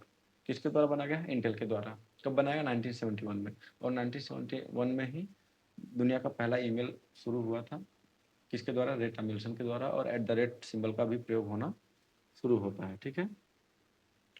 भारत की प्रमुख जनजाति और लोक कलाएं देख लेते हैं फटाफट क्या क्या है। तो कला का नाम है पहला, ये कला का नाम हो गया, फिर क्षेत्र या राज्य, फिर प्रमुख विशेषता। तो हमको याद क्या रखना है? कला का नाम और क्षेत्र। तो पहला है मधुबनी, बिहार और मिथिला। याद रखते चलिए कि चावल का पेस्ट और पौराणिक कथाएं और चटक रंग में इनकी जो है कि विशेषताएं हैं। वर्ली है महाराष्ट्र का, बता दिया, एक वर्णी सफेद मिट्टी की दीवारों पर और ज्यामितीय आकार, ये बहुत इंपॉर्टेंट है, ज्यामितीय आकार वाला। ठीक है। उसके बाद है गोंड। गोंड कहाँ का है? गोंड मध्य प्रदेश में होता है। तो ये कला कहाँ का है? मध्य प्रदेश का है। अच्छा, इसमें भी याद रखिए कि जटिल डॉट्स और रेखाएं का प्रयोग होता है। फिर नेक्स्ट है पट्टचित्र, ये कहाँ का है? उड़ीसा का है ना। कपड़े पर चित्रकारी और जगन्नाथ परंपरा से माना जाता है पट्टचित्र। ये भी क्या है? एक तरीके से इसको हम कह सकते हैं कि ये एक स्क्रॉल पेंटिंग का स्टाइल है। कलमकारी आंध्र प्रदेश का है। कलम से कपड़े पर प्राकृतिक रंगों से पेंटिंग की जाती है। तो कलमकारी आंध्र प्रदेश का, कहाँ का है? कलमकारी आंध्र प्रदेश का है। चेरियल कहाँ का है? तेलंगाना का। चेरियल कहाँ का है? तेलंगाना का, है ना। वैसे ही फड कहाँ का है? फड आपका राजस्थान का है। फड कहाँ का है? राजस्थान का है। आप इसको याद करते हुए चलिए साथ में। तो वर्ली कला जनजातीय लोगों के प्रकृति के साथ गहरे संबंध और सामुदायिक जीवन को दर्शाती है। वर्ली क्या करती है? वर्ली कला जो है जनजातीय लोगों के प्रकृति के साथ गहरे संबंध और सामुदायिक जीवन को दर्शाती है। यह आज के टिकाऊ विकास यानी सस्टेनेबल डेवलपमेंट का एक बेहतरीन उदाहरण है, जहां वे केवल स्थानीय और प्राकृतिक संसाधनों यानी मिट्टी और चावल का उपयोग करते हैं। ठीक है। आगे देखते हैं हम। तो एक ट्रिक दिया है जनजातीय कलाओं को याद करने की ट्रिक। तो उसमें क्या क्या है? मधुर बिहार गई, वर्ली महाराष्ट्र में नाची, और गोंड मध्य में रुकी, और उड़ीसा में पट्ट मिला। ठीक है। तो मधु यानी मधुबनी, ये कहाँ की कला है? मधुबनी बिहार की है। वर्ली नाची यानी वर्ली महाराष्ट्र, और नाची से याद रखिएगा कि तारपा नृत्य यानी तारपा डांस के लिए है वर्ली। ठीक है। गोंड मध्य प्रदेश, गोंड, है ना। और पट्ट चित्र उड़ीसा, पट्ट चित्र उड़ीसा। ठीक है। ये क्या है? चित्रकला है, और वो किस स्टेट से, उसके बारे में ट्रिक दिया हुआ है। चलो आगे देखते हैं। अब रैपिड फायर देखेंगे, इसमें जो जो इंपॉर्टेंट वन लाइनर होंगे उसके बारे में हम फटाफट कवर कर लेते हैं। पहला, बिहार की कौन सी लोक कला मुख्य रूप से मिथिला क्षेत्र में महिलाओं द्वारा बनाई जाती है? तो मिथिला क्षेत्र में बिहार की मधुबनी चित्रकला कौन सी है? मधुबनी चित्रकला है। महाराष्ट्र के किस जनजातीय समुदाय की चित्रकला ज्यामितीय आकार यानी ट्रायंगल, सर्कल, स्क्वायर पर आधारित है? तो बताया है दोस्तों, बहुत इंपॉर्टेंट ये है, वर्ली चित्रकला है। मतलब सॉरी, वर्ली जनजातियों का द्वारा वर्ली चित्रकला। वर्ली कला में सबसे प्रसिद्ध नृत्य कौन सा है? डांस कौन सा है? तारपा डांस। कौन सा है? तारपा डांस है, याद रखिएगा। मध्य प्रदेश के गोंड जनजाति समुदाय द्वारा बनाई जाने वाली चित्रकला क्या कहलाती है? तो गोंड चित्रकला। गोंड जनजाति द्वारा कौन सी चित्रकला बनाई जाती है? गोंड चित्रकला। पट्टचित्र चित्रकला शैली किस राज्य से संबंधित है? तो उड़ीसा से, है ना। और किस लोक कला में केवल प्राकृतिक रंगों और कलम का उपयोग किया जाता है? तो कलमकारी, है ना। तो ये वन लाइनर हो गया आपका। आगे देखते हैं। तो कुछ और भी हैं फैक्ट, वन लाइनर में देख लीजिए। राजस्थान के प्रसिद्ध फड़ चित्रकला में किन कथाओं का चित्रण होता है? तो लोक देवताओं की कथाओं का चित्रण होता है। मैंने बताया था फड़ चित्रकला कहाँ का है? राजस्थान का है। तंजौर चित्रकला तंजावुर का है ना। मुख्य रूप से किस राज्य से संबंधित है? तो ये तमिलनाडु से। इसमें सोने की परत का उपयोग किया जाता है। तो तंजौर चित्रकला में सोने की परत का प्रयोग किया जाता है। तंजौर तमिलनाडु में, तो तंजावुर चित्रकला तमिलनाडु का होगा। प्रसिद्ध वर्ली कलाकार दिव्या सोमा मासे को किस वर्ष पद्मश्री से सम्मानित किया गया था? तो 2011 में किया गया था। 2011 में दिव्या सोमा मासे को पद्मश्री दिया गया था। क्यों? क्योंकि 1971 में, याद देखिए 1971 ने 1970 में ये क्या की थी? उस समय इन्होंने ये जो हमारा वर्ली चित्रकला है, इसको दीवारों से हटा ला उठाकर कागजों और कैनवासों पर बनाना शुरू किया था, और इसको एक इंटरनेशनल लेवल पर पहचान दिलाने का काम जीव्या सोमा मासे ने किया था, जिसके लिए इनको 2011 में पद्मश्री से सम्मानित किया जाता है। नेक्स्ट है अल्पना। अल्पना याद रखिएगा, पश्चिम बंगाल से। अल्पना लोक कला भारत रूप के किस राज्य से संबंधित है? तो ये पश्चिम बंगाल से। अल्पना पश्चिम बंगाल। जम्मू कश्मीर और हिमाचल प्रदेश के क्षेत्र में विकसित होने वाली पहाड़ी चित्रकला का मुख्य विषय क्या है? तो कृष्ण लीला और प्रेम प्रसंग। तो पहाड़ी जो चित्रकला है वो कहाँ है, जम्मू कश्मीर और हिमाचल से संबंधित है और इसमें कृष्ण लीला और प्रेम प्रसंग को दर्शाया जाता है। सांझी लोक कला, सांझी लोक कला रूप मुख्य रूप से किस क्षेत्र से संबंधित है, तो उत्तर प्रदेश के ब्रज क्षेत्र, जो ना उत्तर प्रदेश के ब्रज क्षेत्र जो है वहां से संबंधित है। कौन सी लोक कला, सांझी, ठीक है, सांझी उत्तर प्रदेश, इतना याद रखो बस। चलो अब वन लाइनर देख लिए हमने, कंप्लीट हो गया है। अब हम देखेंगे डेट एंड टाइमलाइन रिकैप, यानी जो इंपॉर्टेंट डेट है उसके बारे में देख लेते हैं। तो पहला हम आपको बता देते हैं 1876, तो लॉर्ड लिटन का भारत का वायसराय बना, लॉर्ड लिटन भारत का वायसराय बना 1876 में। और 1878 में क्या होता है, वर्नाकुलर प्रेस एक्ट जो है पारित होता है। 1899 से 1905 में लॉर्ड कर्जन का कार्यकाल शुरू होता है, जिसने बंगाल विभाजन किया था 1899 से लेकर 1905 तक, याद रखिएगा, ठीक है। 1901 में रविन्द्रनाथ टैगोर द्वारा शांति निकेतन की स्थापना की जाती है। कब की जाती है, 1901 में।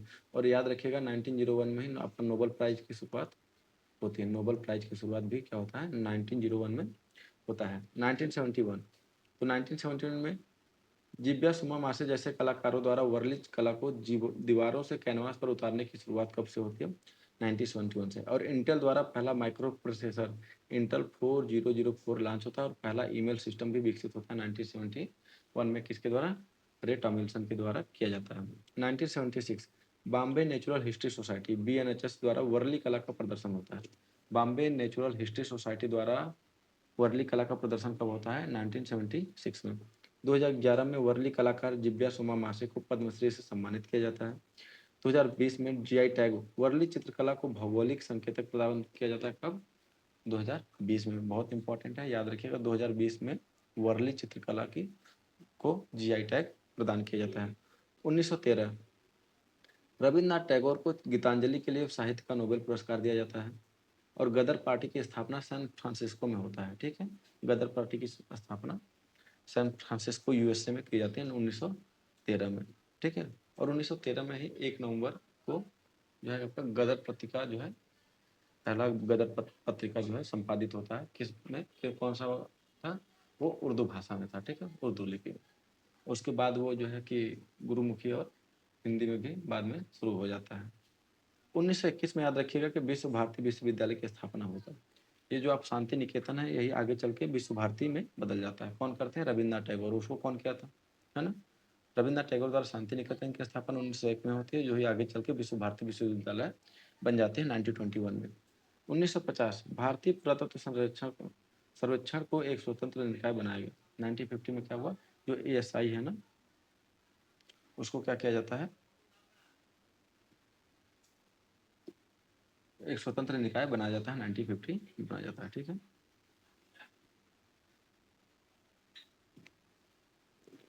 चलो इसी के साथ हमारा प्रश्न 3 समाप्त होता है। हम अगले प्रश्न की तरफ बढ़ते हैं।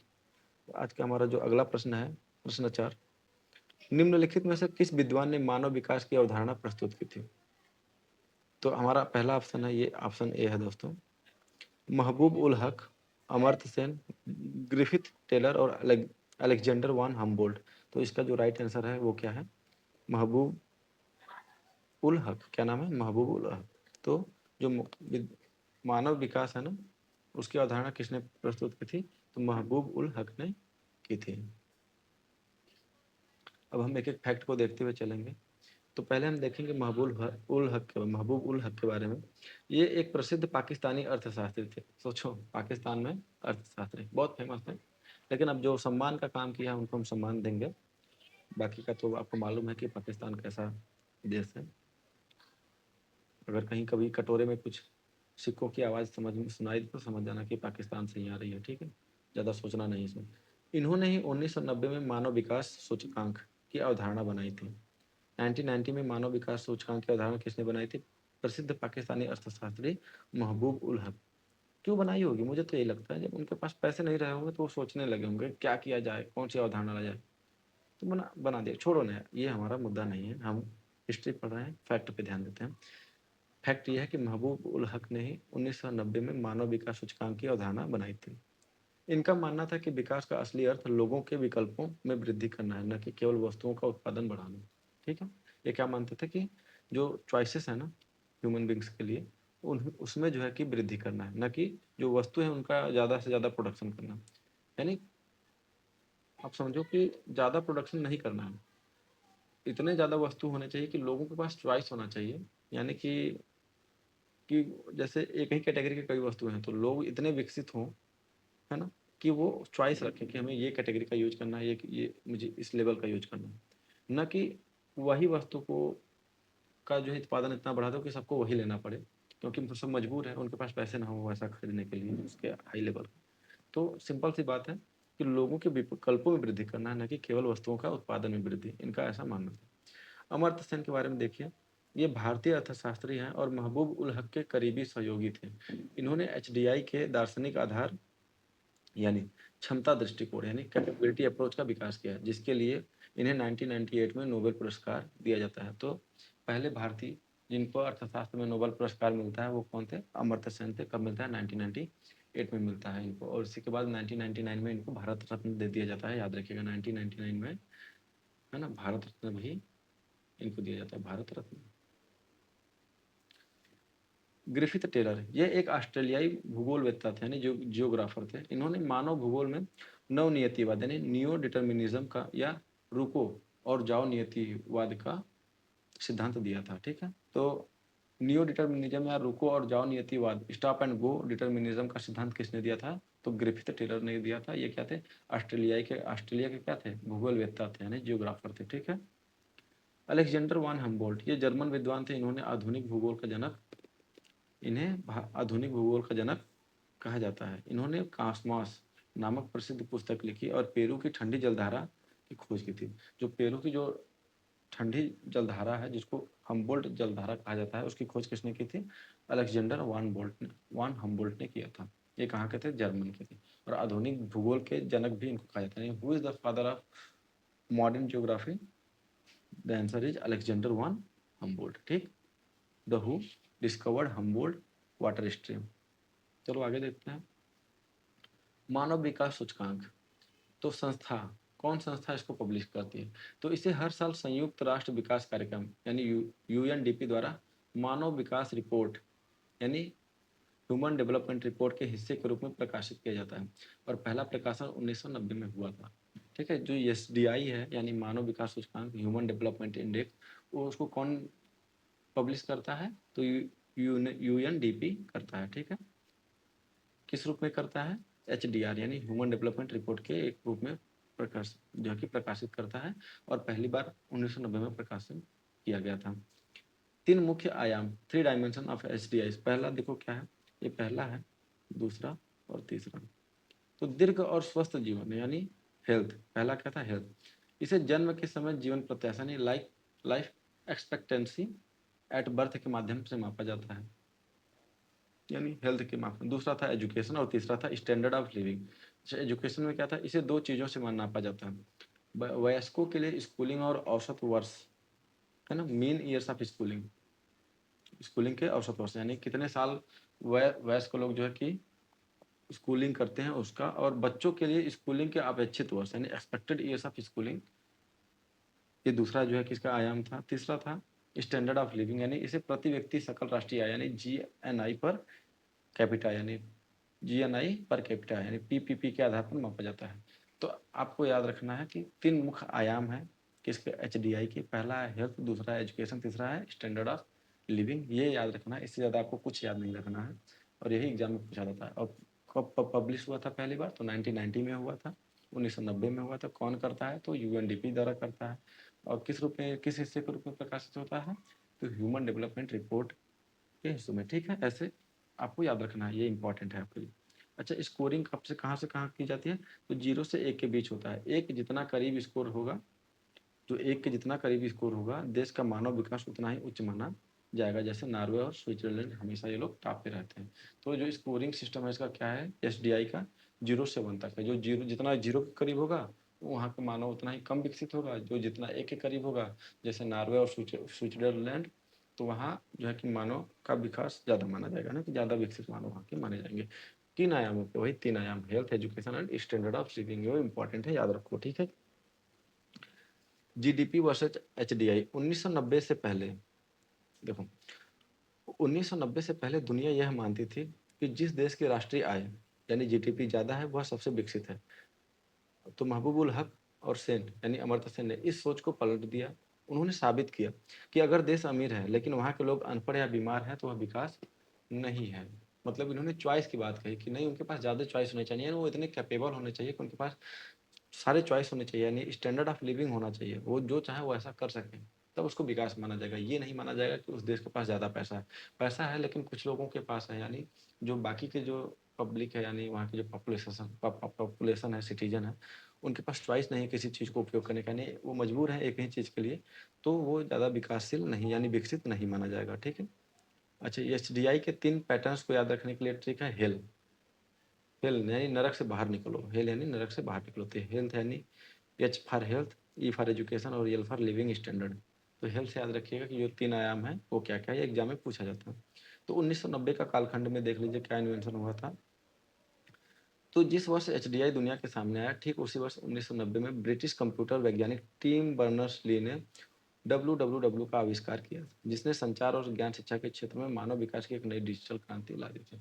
तो 1990 में ही डब्ल्यू का खोज हुआ था। किसने किया था? Tim Berners Lee. ठीक है।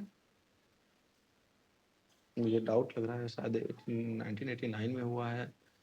हाँ, तो याद रखिएगा दोस्तों, ये 1990 नहीं है, 1989 है। करेक्ट कर लीजिएगा। ठीक है। ओके।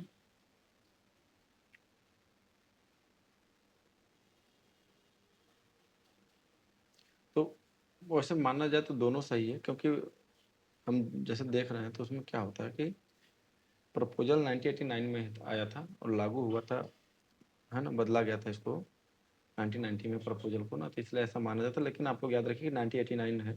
डब्ल्यू का खोज आविष्कार कब हुआ था? 1989 में किया हुआ था। किसने किया था? टिम बर्नर्स ली ने किया था। आगे बढ़ते हैं, आप रैपिड फायर की तरफ चलते हैं, फटाफट देखेंगे।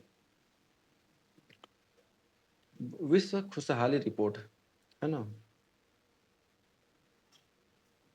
विश्व खुशहाली रिपोर्ट कौन जारी करता है? वर्ल्ड हैप्पीनेस रिपोर्ट कौन जारी करता है?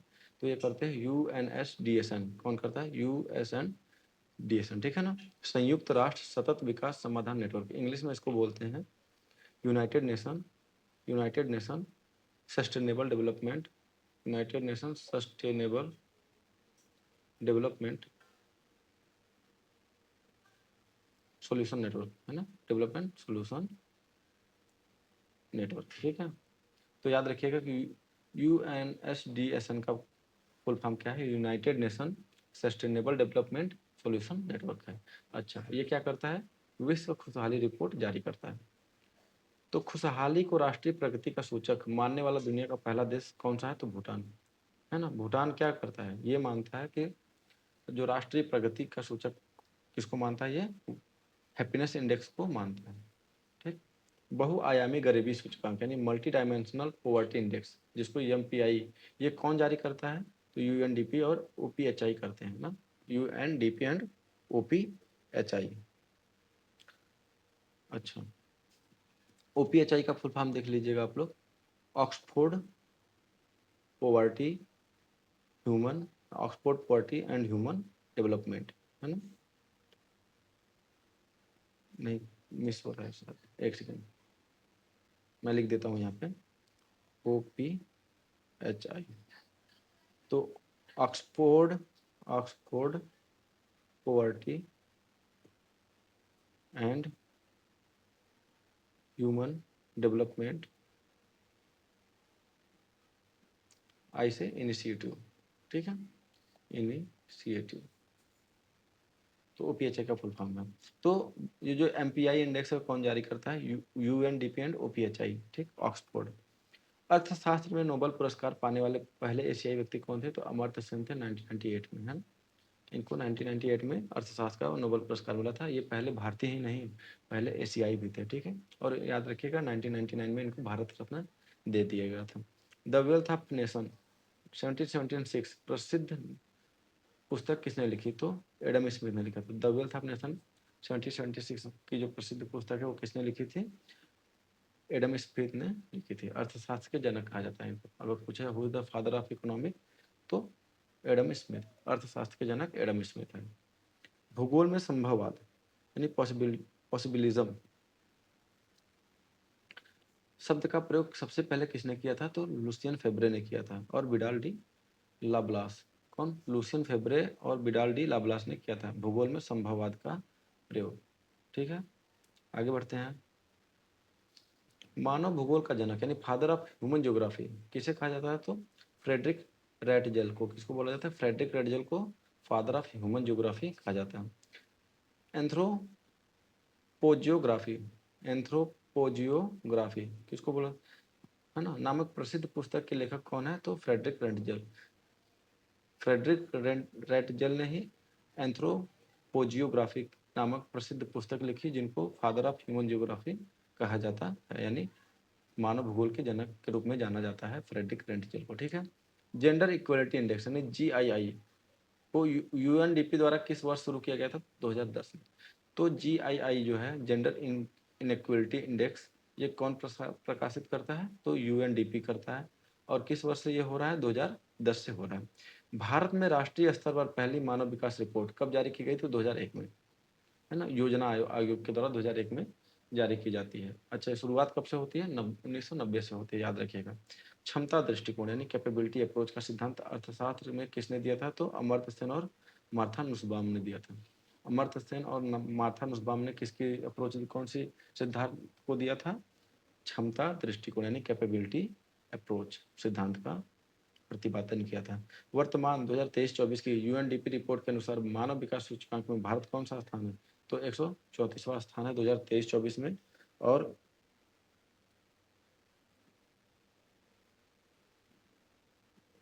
2025 में जो है कि HDI में यानी ह्यूमन डेवलपमेंट इंडेक्स में जो भारत का जो रैंक है वो आपका कितना है दोस्तों? 130 है। कितना है?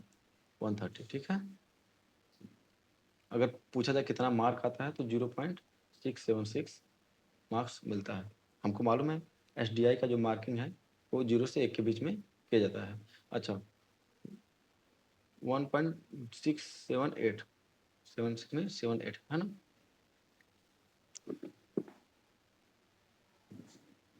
तो अब आगे बढ़ते हैं। अब डेट एंड टाइमलाइन रिकैप कर लेते हैं एक बार फटाफट।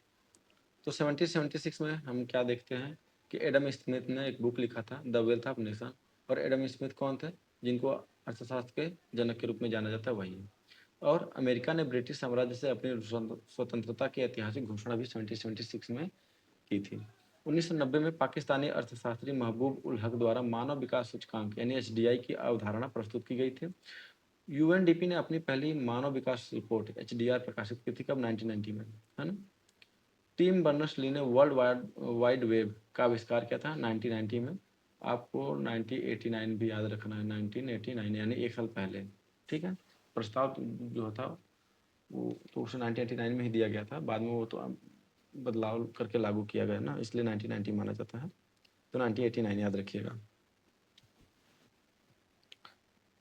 1998 अमर्त्य सेन को कल्याणकारी अर्थशास्त्र के लिए नोबेल पुरस्कार से सम्मानित किया गया। और भारत ने पोखरण में ऑपरेशन शक्ति के तहत अपने सफल परमाणु परीक्षण किए 1998 में। उसका क्या नाम था? ऑपरेशन शक्ति, है ना। 98 पोखरण यानी क्या था? भारत का दूसरा जो है परमाणु जो कि टेस्ट था, है ना, एटॉमिक टेस्ट था। सेकेंड, पहला बहुत पहले हो गया था 1974 में ही हो गया था वो, 11 और 13 मई को हुआ था, याद रखिएगा। ठीक है, नहीं 18 मई को हुआ था, ये 11 और 13 मई को हुआ। मैं एक बार डाउट में आ रहा हूँ, मैं एक बार चेक कर लेता हूँ। पोखरण सेकेंड, तो पोखरण जो टेस्ट है परमाणु बम भारत में 2 बार हो चुका है टेस्टिंग इसका। एक बार हुआ था, हाँ मैंने सही बताया था दोस्तों, मैं थोड़ा डाउट में था, 11 मई और 13 मई को, है ना। ये 1998 में होता है 2 दिन। और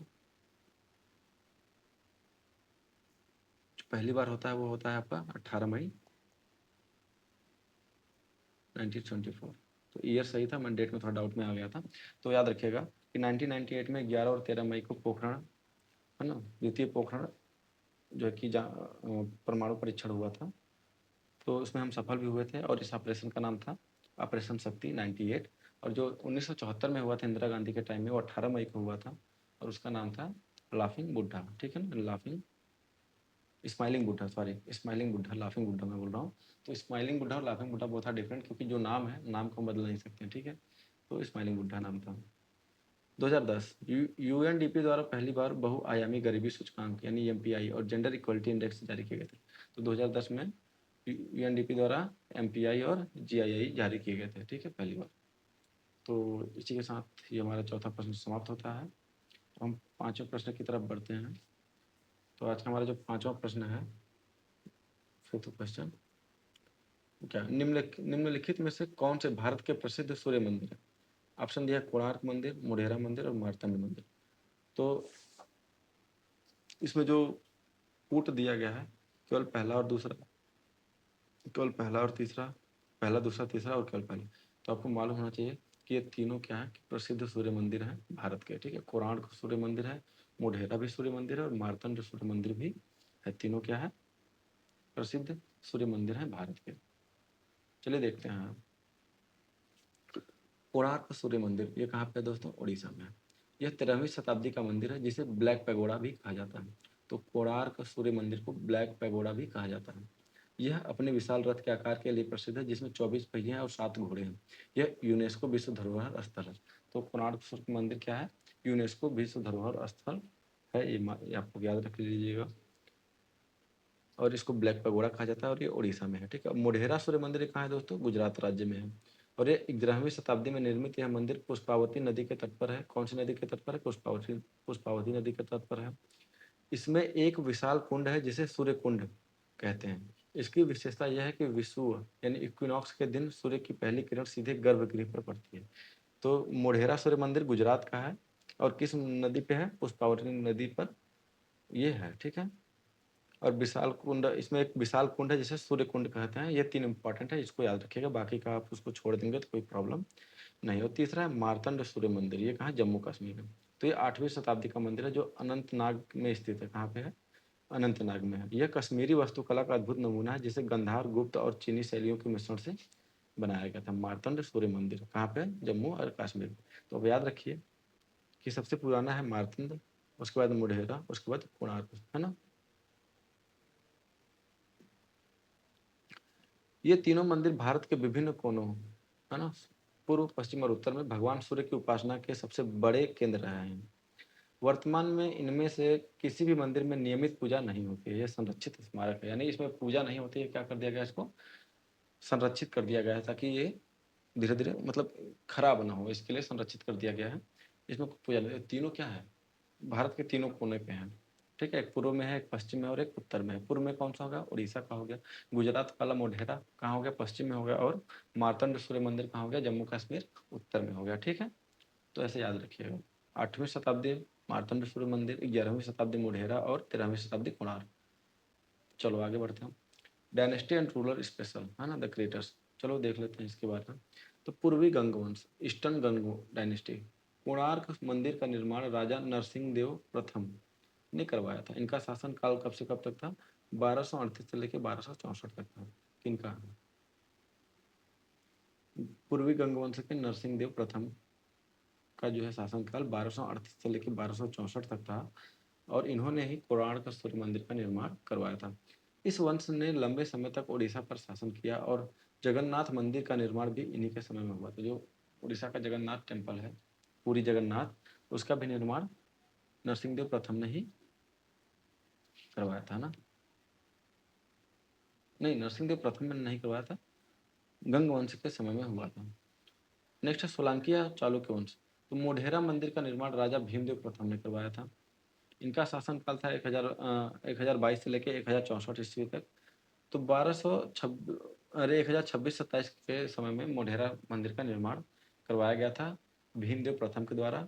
ये किस डायनेस्टी से थे? सोलंकिया चालुक्य वंश से थे। ये कहाँ का है वंश? गुजरात का, ठीक।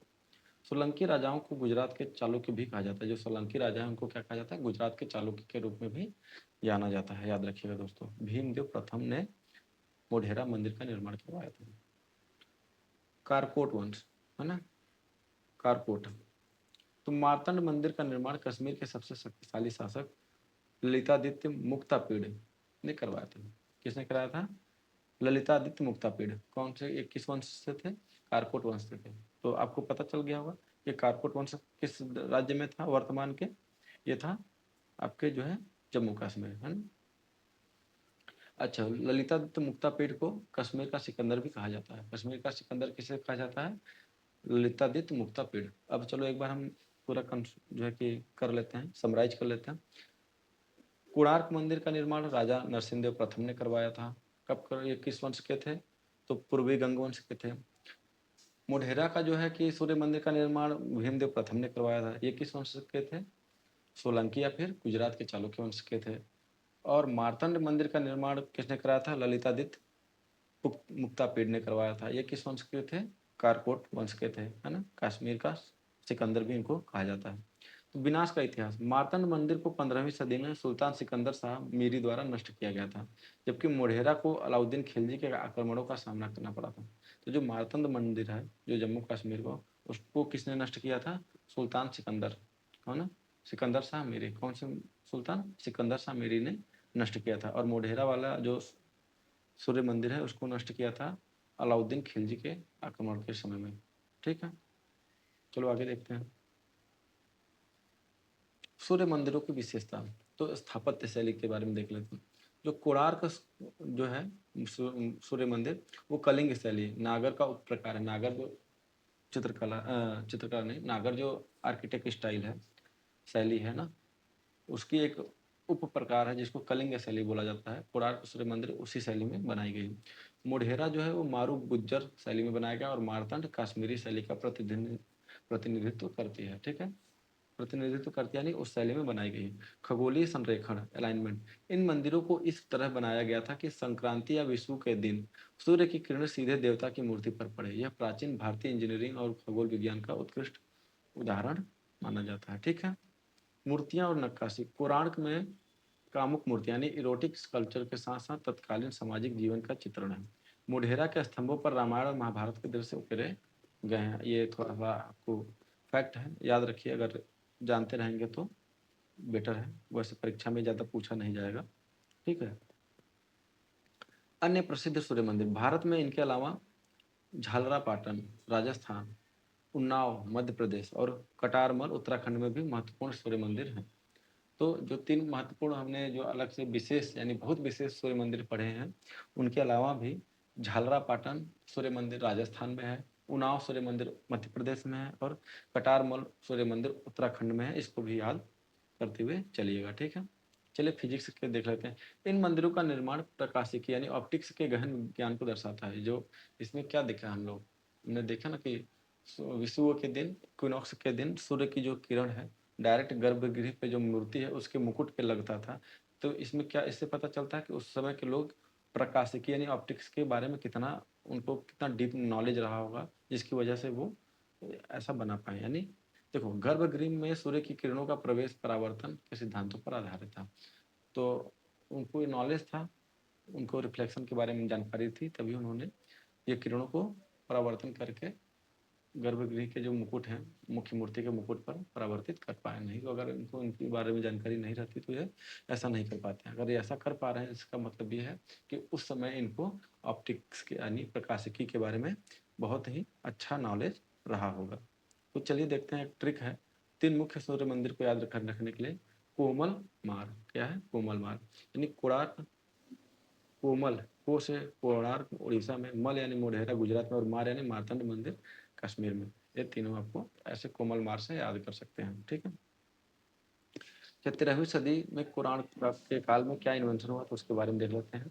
तो जिस समय कोणार्क मंदिर बन रहा था उसी समय चीन में बारूद वाले रॉकेट यानी गन पाउडर रॉकेट की पहली बार युद्ध में प्रयोग हुआ था।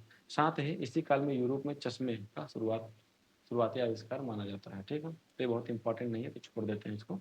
अब देखते हैं वन लाइनर। तो रैपिड फायर देखते हैं, वन लाइनर तो फास्ट फास्ट देखेंगे। भारतीय मंदिर और कला के बारे में जो है, भारत का कौन सा मंदिर ब्लैक पैगोडा के नाम से जाना जाता है? तो हमने बताया कोणार्क सूर्य मंदिर ब्लैक पैगोडा के नाम से जाना जाता है। ठीक है, मोढेरा सूर्य मंदिर किस नदी के किनारे पर है? तो ये गुजरात में पुष्पावती नदी के किनारे में भीमदेव प्रथम ने बनवाया था, जो कि सोलंकी वंश से थे, या फिर हम कह सकते हैं कि गुजरात के चालुक्य वंश से थे। कश्मीर का सिकंदर किसे कहा जाता है? तो आपको याद रखना है ललितादित्य मुक्तापीड, जिन्होंने मार्तंड मंदिर बनवाया था, और ये कारकोट राजवंश से बिलोंग करते हैं। 10 रुपए के नोट के पीछे किस मंदिर का चित्र अंकित है? तो कोणार्क का सूर्य मंदिर का चक्र है जो है ना, उसी का चित्र अंकित है 10 के नोट पर। कोणार्क सूर्य मंदिर को किस वर्ष यूनेस्को विश्व धरोहर स्थल में घोषित किया गया था? तो 1984 में इसको यूनेस्को विश्व धरोहर स्थल घोषित किया गया था। गुजरात का सूर्य कुंड किस मंदिर के परिसर का हिस्सा है? तो याद रखिएगा मोढेरा सूर्य मंदिर का हिस्सा है सूर्य कुंड। ठीक, डेट एंड टाइमलाइन देख लेते हैं। तो 724 से लेकर 760 ईस्वी, तो ललितादित्य मुक्तापीड का शासनकाल और मार्तंड सूर्य मंदिर का निर्माण इसी समय में हुआ था। अरबों का भारत पर शुरुआती आक्रमण यानी सिंध विजय के बाद का दौर भी ये माना जाता है। 1026-27 ईस्वी, राजा भीमदेव प्रथम द्वारा मोढेरा सूर्य मंदिर का निर्माण हुआ। राजा भीमदेव कौन थे?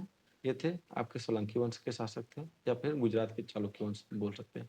और महमूद गजनवी द्वारा सोमनाथ मंदिर की लूट भी 1025 और 26 ईस्वी में होती है, ऐसा इतिहास में लिखा हुआ है। 1238 से लेकर 1264, तो राजा नरसिंह देव प्रथम का शासनकाल और कोणार्क सूर्य मंदिर, जिसको ब्लैक पैगोडा कहा जाता है, का निर्माण भी इन्हीं के द्वारा किया जाता है। और दिल्ली सल्तनत में रजिया सुल्तान और बलबन का कालखंड होता है यह। ठीक है, 1984 में याद रखिएगा कोणार्क सूर्य मंदिर को यूनेस्को का दर्जा प्राप्त हुआ 1984 में। और भारत की पहली महिला प्रधानमंत्री इंदिरा गांधी की हत्या भी 1984 में होती है। और याद रखिए पोखरण के बारे में हम लिख देते हैं, जो डाउट है क्लियर हो जाएगा।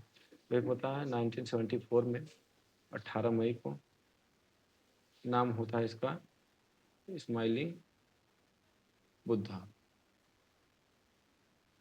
दूसरा होता है 1998 में, ये होता है 11 और 13 मई को, दोनों मई में ही होता है ना। इसको बोलते हैं शक्ति 98, है ना, ऑपरेशन शक्ति 98, और इसका नाम था ऑपरेशन स्माइलिंग बुद्धा। ठीक है, इस समय इंदिरा गांधी थी प्रधानमंत्री, और इस समय थे अटल बिहारी वाजपेयी। ठीक है, तो अब आगे बढ़ते हैं। आज का हमारा जो अगला प्रश्न है, प्रश्न अच्छा है।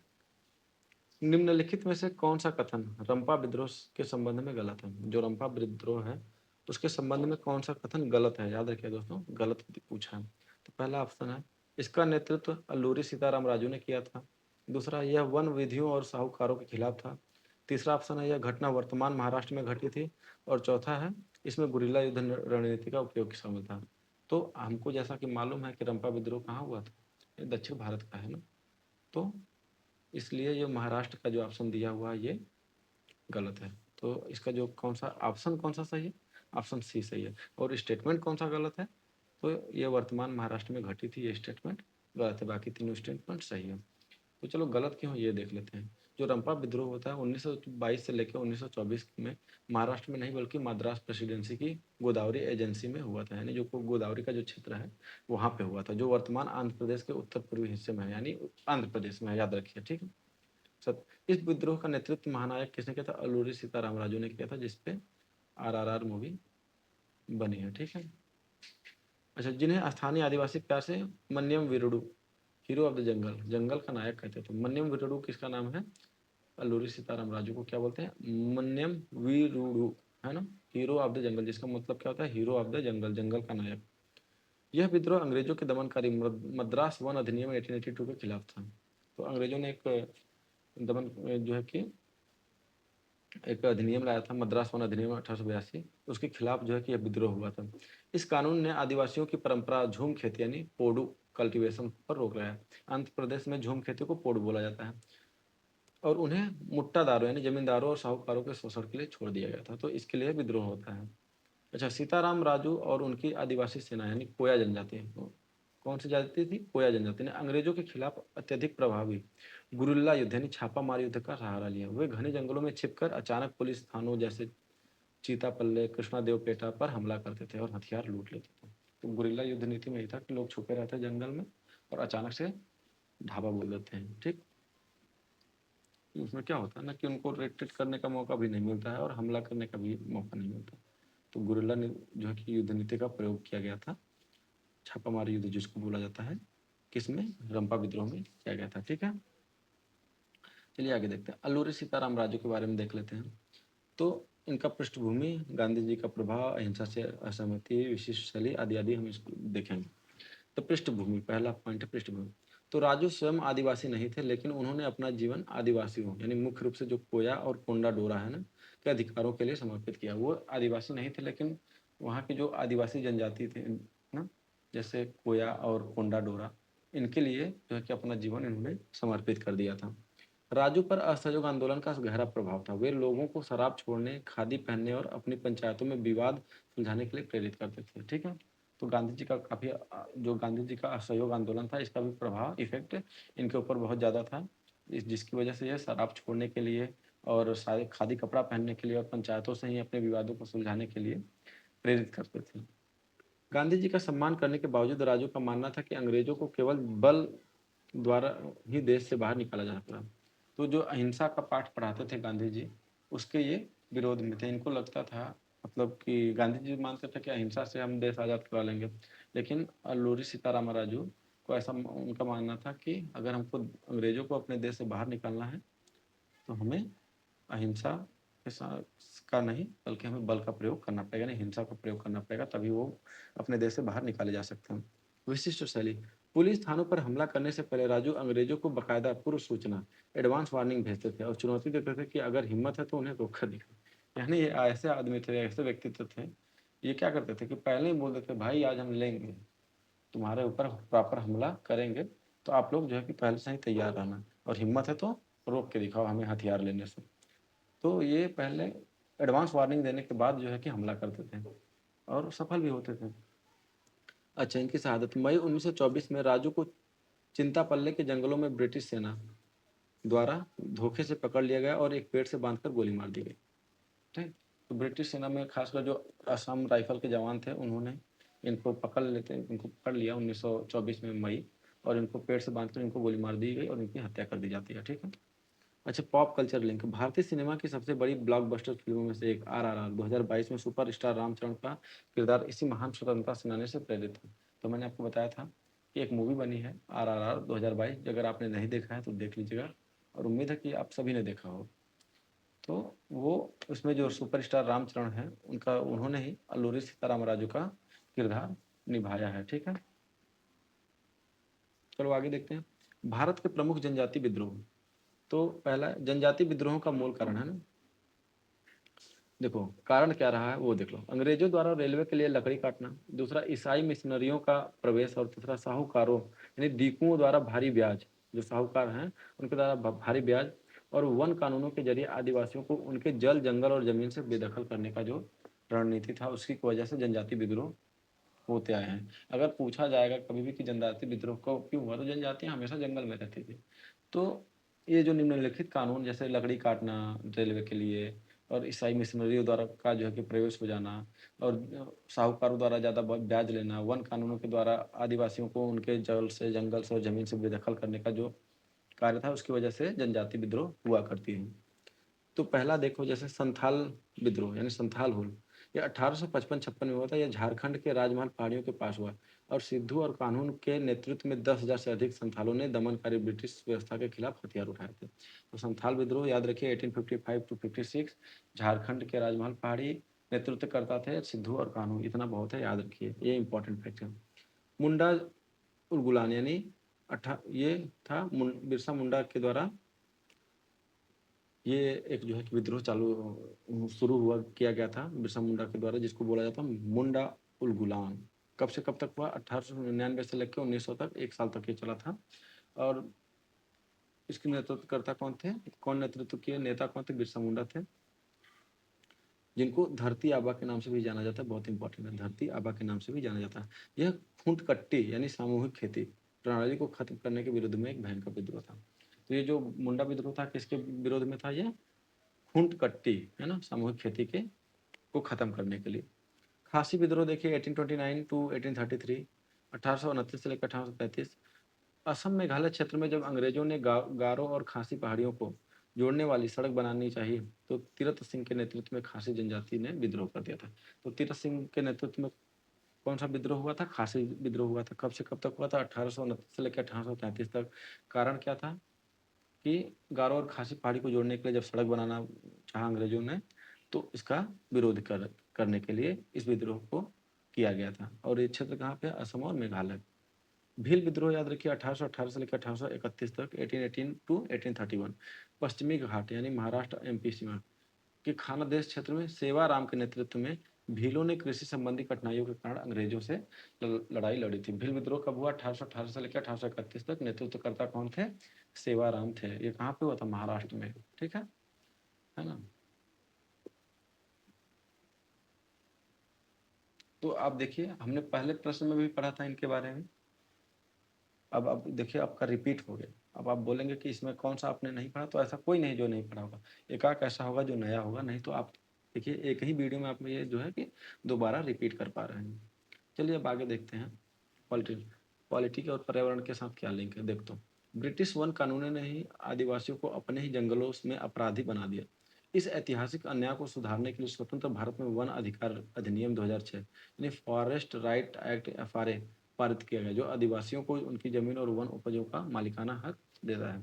तो आपसे पूछा जाएगा कि वन अधिकार अधिनियम कब लाया गया था, तो याद रखिएगा कि 2006 में लाया गया था। ठीक है।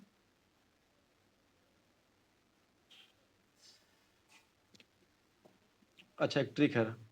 आंध्र प्रदेश के 3 आपको याद रखना। रंपा विद्रोह में राजू ने RRR बनाया। ठीक है। रंपा विद्रोह में राजू ने RRR बनाया। अच्छा, ये जो FRA एक्ट है ना, इसको याद रखिएगा कि 2008 से पूरे भारत में यानी इंडिया में लागू किया गया। ठीक है।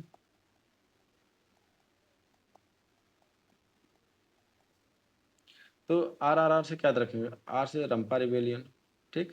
और R राजू अल्लूरी सीताराम राजू, और R यानी RRR फिल्म, जिससे आजकल से सबसे ज़्यादा याद किए जाते हैं।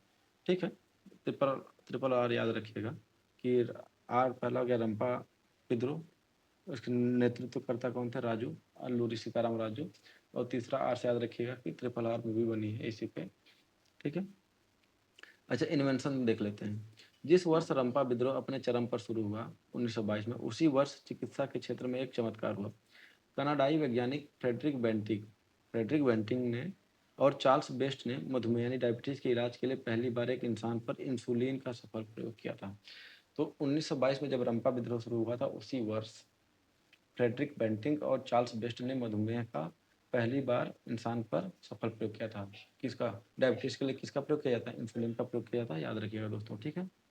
चलिए अब वन लाइनर देख लेते हैं फटाफट। किस जनजाति विद्रोह को के नेताओं ने खुद को भगवान का दूत यानी मसीहा घोषित किया?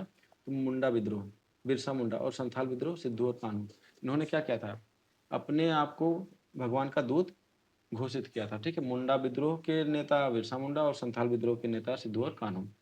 1921 में मोपला विद्रोह कहाँ हुआ था, जो बाद में सांप्रदायिक हो गया? तो मालाबार तट केरल में हुआ था मोपला विद्रोह 1921 में। याद रखिएगा, मोपला विद्रोह 1921 में मालाबार तट केरल में। ताना भगत आंदोलन 1914 किस जनजातीय क्षेत्र से संबंधित है? तो उराव जनजाति, छोटा नागपुर पठार झारखंड क्षेत्र से। तो कौन सी जनजाति? उराव जनजाति। आंदोलन कौन सा? ताना भगत आंदोलन। कब हुआ? 1914 में हुआ था। क्षेत्र कौन सा था? छोटा नागपुर पठार झारखंड। 1946 में बटाईदारों का प्रसिद्ध तेभागा आंदोलन कहाँ हुआ था? तो बंगाल में। तेभागा आंदोलन कहाँ हुआ? बंगाल में। कब हुआ? 1946 में। आधी के बजाय 2/3 फसल की मांग। तेभागा यानी 3 भाग। ठीक। तो आधी जो पहले मांगते थे उसमें 2/3 मांगना शुरू कर दिया, यानी पहले 50% मांगते थे, उसको बढ़ा के 66% कर दिए। तो ये आंदोलन होता है, इसी के नाम पे तेभागा आंदोलन शुरू होता है 1946 में बंगाल में। याद रखिएगा। उत्तर प्रदेश के अवध क्षेत्र में 1921 में एका आंदोलन का नेतृत्व किसने किया था? तो मदारी पासी ने किया था। मदारी पासी ने एका आंदोलन का नेतृत्व किया था। कब? 1921 में। कब? उसी समय जब मोपला विद्रोह होता है मालाबार तट में। एका आंदोलन नेतृत्व करता मदारी पासी। ये उत्तर प्रदेश के अवध में है, अवध क्षेत्र में होता है। प्रसिद्ध चंपारण सत्याग्रह 1917 किस कृषि प्रणाली के विरोध में था? तो चंपारण सत्याग्रह तीन कटिया प्रणाली, किसानों को 3/20 भाग पर नील की खेती करना अनिवार्य था, इसके विरोध में किया गया था, यानी चंपारण सत्याग्रह। और एक गांधी जी का पहला सत्याग्रह था। ठीक है। खेड़ा सत्याग्रह 1918 के दौरान महात्मा गांधी के सबसे प्रमुख सहयोगी कौन बनकर उभरे? तो सरदार वल्लभ भाई पटेल। खेड़ा सत्याग्रह कब हुआ था? 1918 में हुआ था। ठीक है। किसके द्वारा? सरदार वल्लभ भाई पटेल के द्वारा, और गांधी जी भी थे इसमें, ठीक है। तो पूछा जाता है गांधी जी, सही जवाब, ठीक। 1928 के प्रसिद्ध बारदोली सत्याग्रह में वल्लभ भाई पटेल को सरदार की उपाधि किसने दी थी? बारदोली की महिलाओं ने दी थी। बारदोली सत्याग्रह किसके द्वारा होता है? सरदार वल्लभ भाई पटेल के द्वारा होता है। कब होता है? 1928 में होता है। और वहाँ पे ये किसके माध्यम से होता है? गांधी जी के माध्यम से इनको बारदोली की महिलाओं ने जो है वल्लभ भाई पटेल को सरदार की उपाधि दिया, ठीक।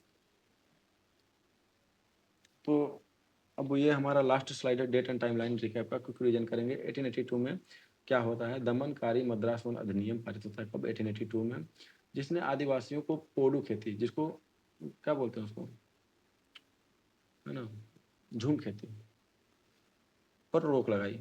लॉर्ड रिपन द्वारा भारत में स्थानीय स्वशासन यानी लोकल सेल्फ गवर्नमेंट की शुरुआत भी 1882 में की जाती है, ठीक है। लोकल सेल्फ गवर्नमेंट की शुरुआत कौन करता है? लॉर्ड रिपन, या इन्हीं को जनक माना जाता है, यानी स्थानीय स्वशासन का जनक भारत में किसको माना जाता है? तो लॉर्ड रिपन को माना जाता है। 1921 में देखिए क्या था, केरल में मालाबार के किसानों और जमींदारों के बीच मोकला विद्रोह भड़का, और महात्मा गांधी का असहयोग आंदोलन भी पूरे देश में अपने चरम पर था 1921 में ही, ठीक है। और 1921 में ही आप याद रखिएगा, आपका जो है कि एका मूवमेंट भी होता है, एका मूवमेंट भी होता है ना, 1921 में एका मूवमेंट, एका मूवमेंट 1921 में, हाँ, उत्तर प्रदेश में, उत्तर प्रदेश के अवध में, ठीक है। आगे देखिए 1922 में क्या होता है? 1922 में गोदावरी पहाड़ियों में अलोरी सीताराम राजू के नेतृत्व में रंपा विद्रोह होता है 1922 में, उसकी शुरुआत होती है। और 5 फरवरी को चौरी चौरा कांड भी हुआ 1922 में। 5 फरवरी 1922 को क्या होता है? चौरी चौरा होता है, जिसके बाद गांधी जी ने असहयोग आंदोलन वापस ले लिया था, ठीक। फ्रेडरिक वेंटिंग द्वारा पहली बार मधुमेह के मरीजों पर इंसुलिन का सफल प्रयोग भी 1922 में किया गया था, ठीक है, 1922, ठीक। 1924 मई महीने में अल्लूरी सीताराम राजू को पकड़कर फांसी दे दी गई, मई महीने में 1924 में, और रंपा विद्रोह का अंत हुआ। अच्छा, दूसरा, महात्मा गांधी पहली और आखिरी बार, याद रखें, पहली और आखिरी बार कांग्रेस के अध्यक्ष बने। बेलगांव अधिवेशन हुआ था, उसके अध्यक्ष बने थे, एक ही बार बने थे बेलगाम अधिवेशन के अध्यक्ष 1924 में।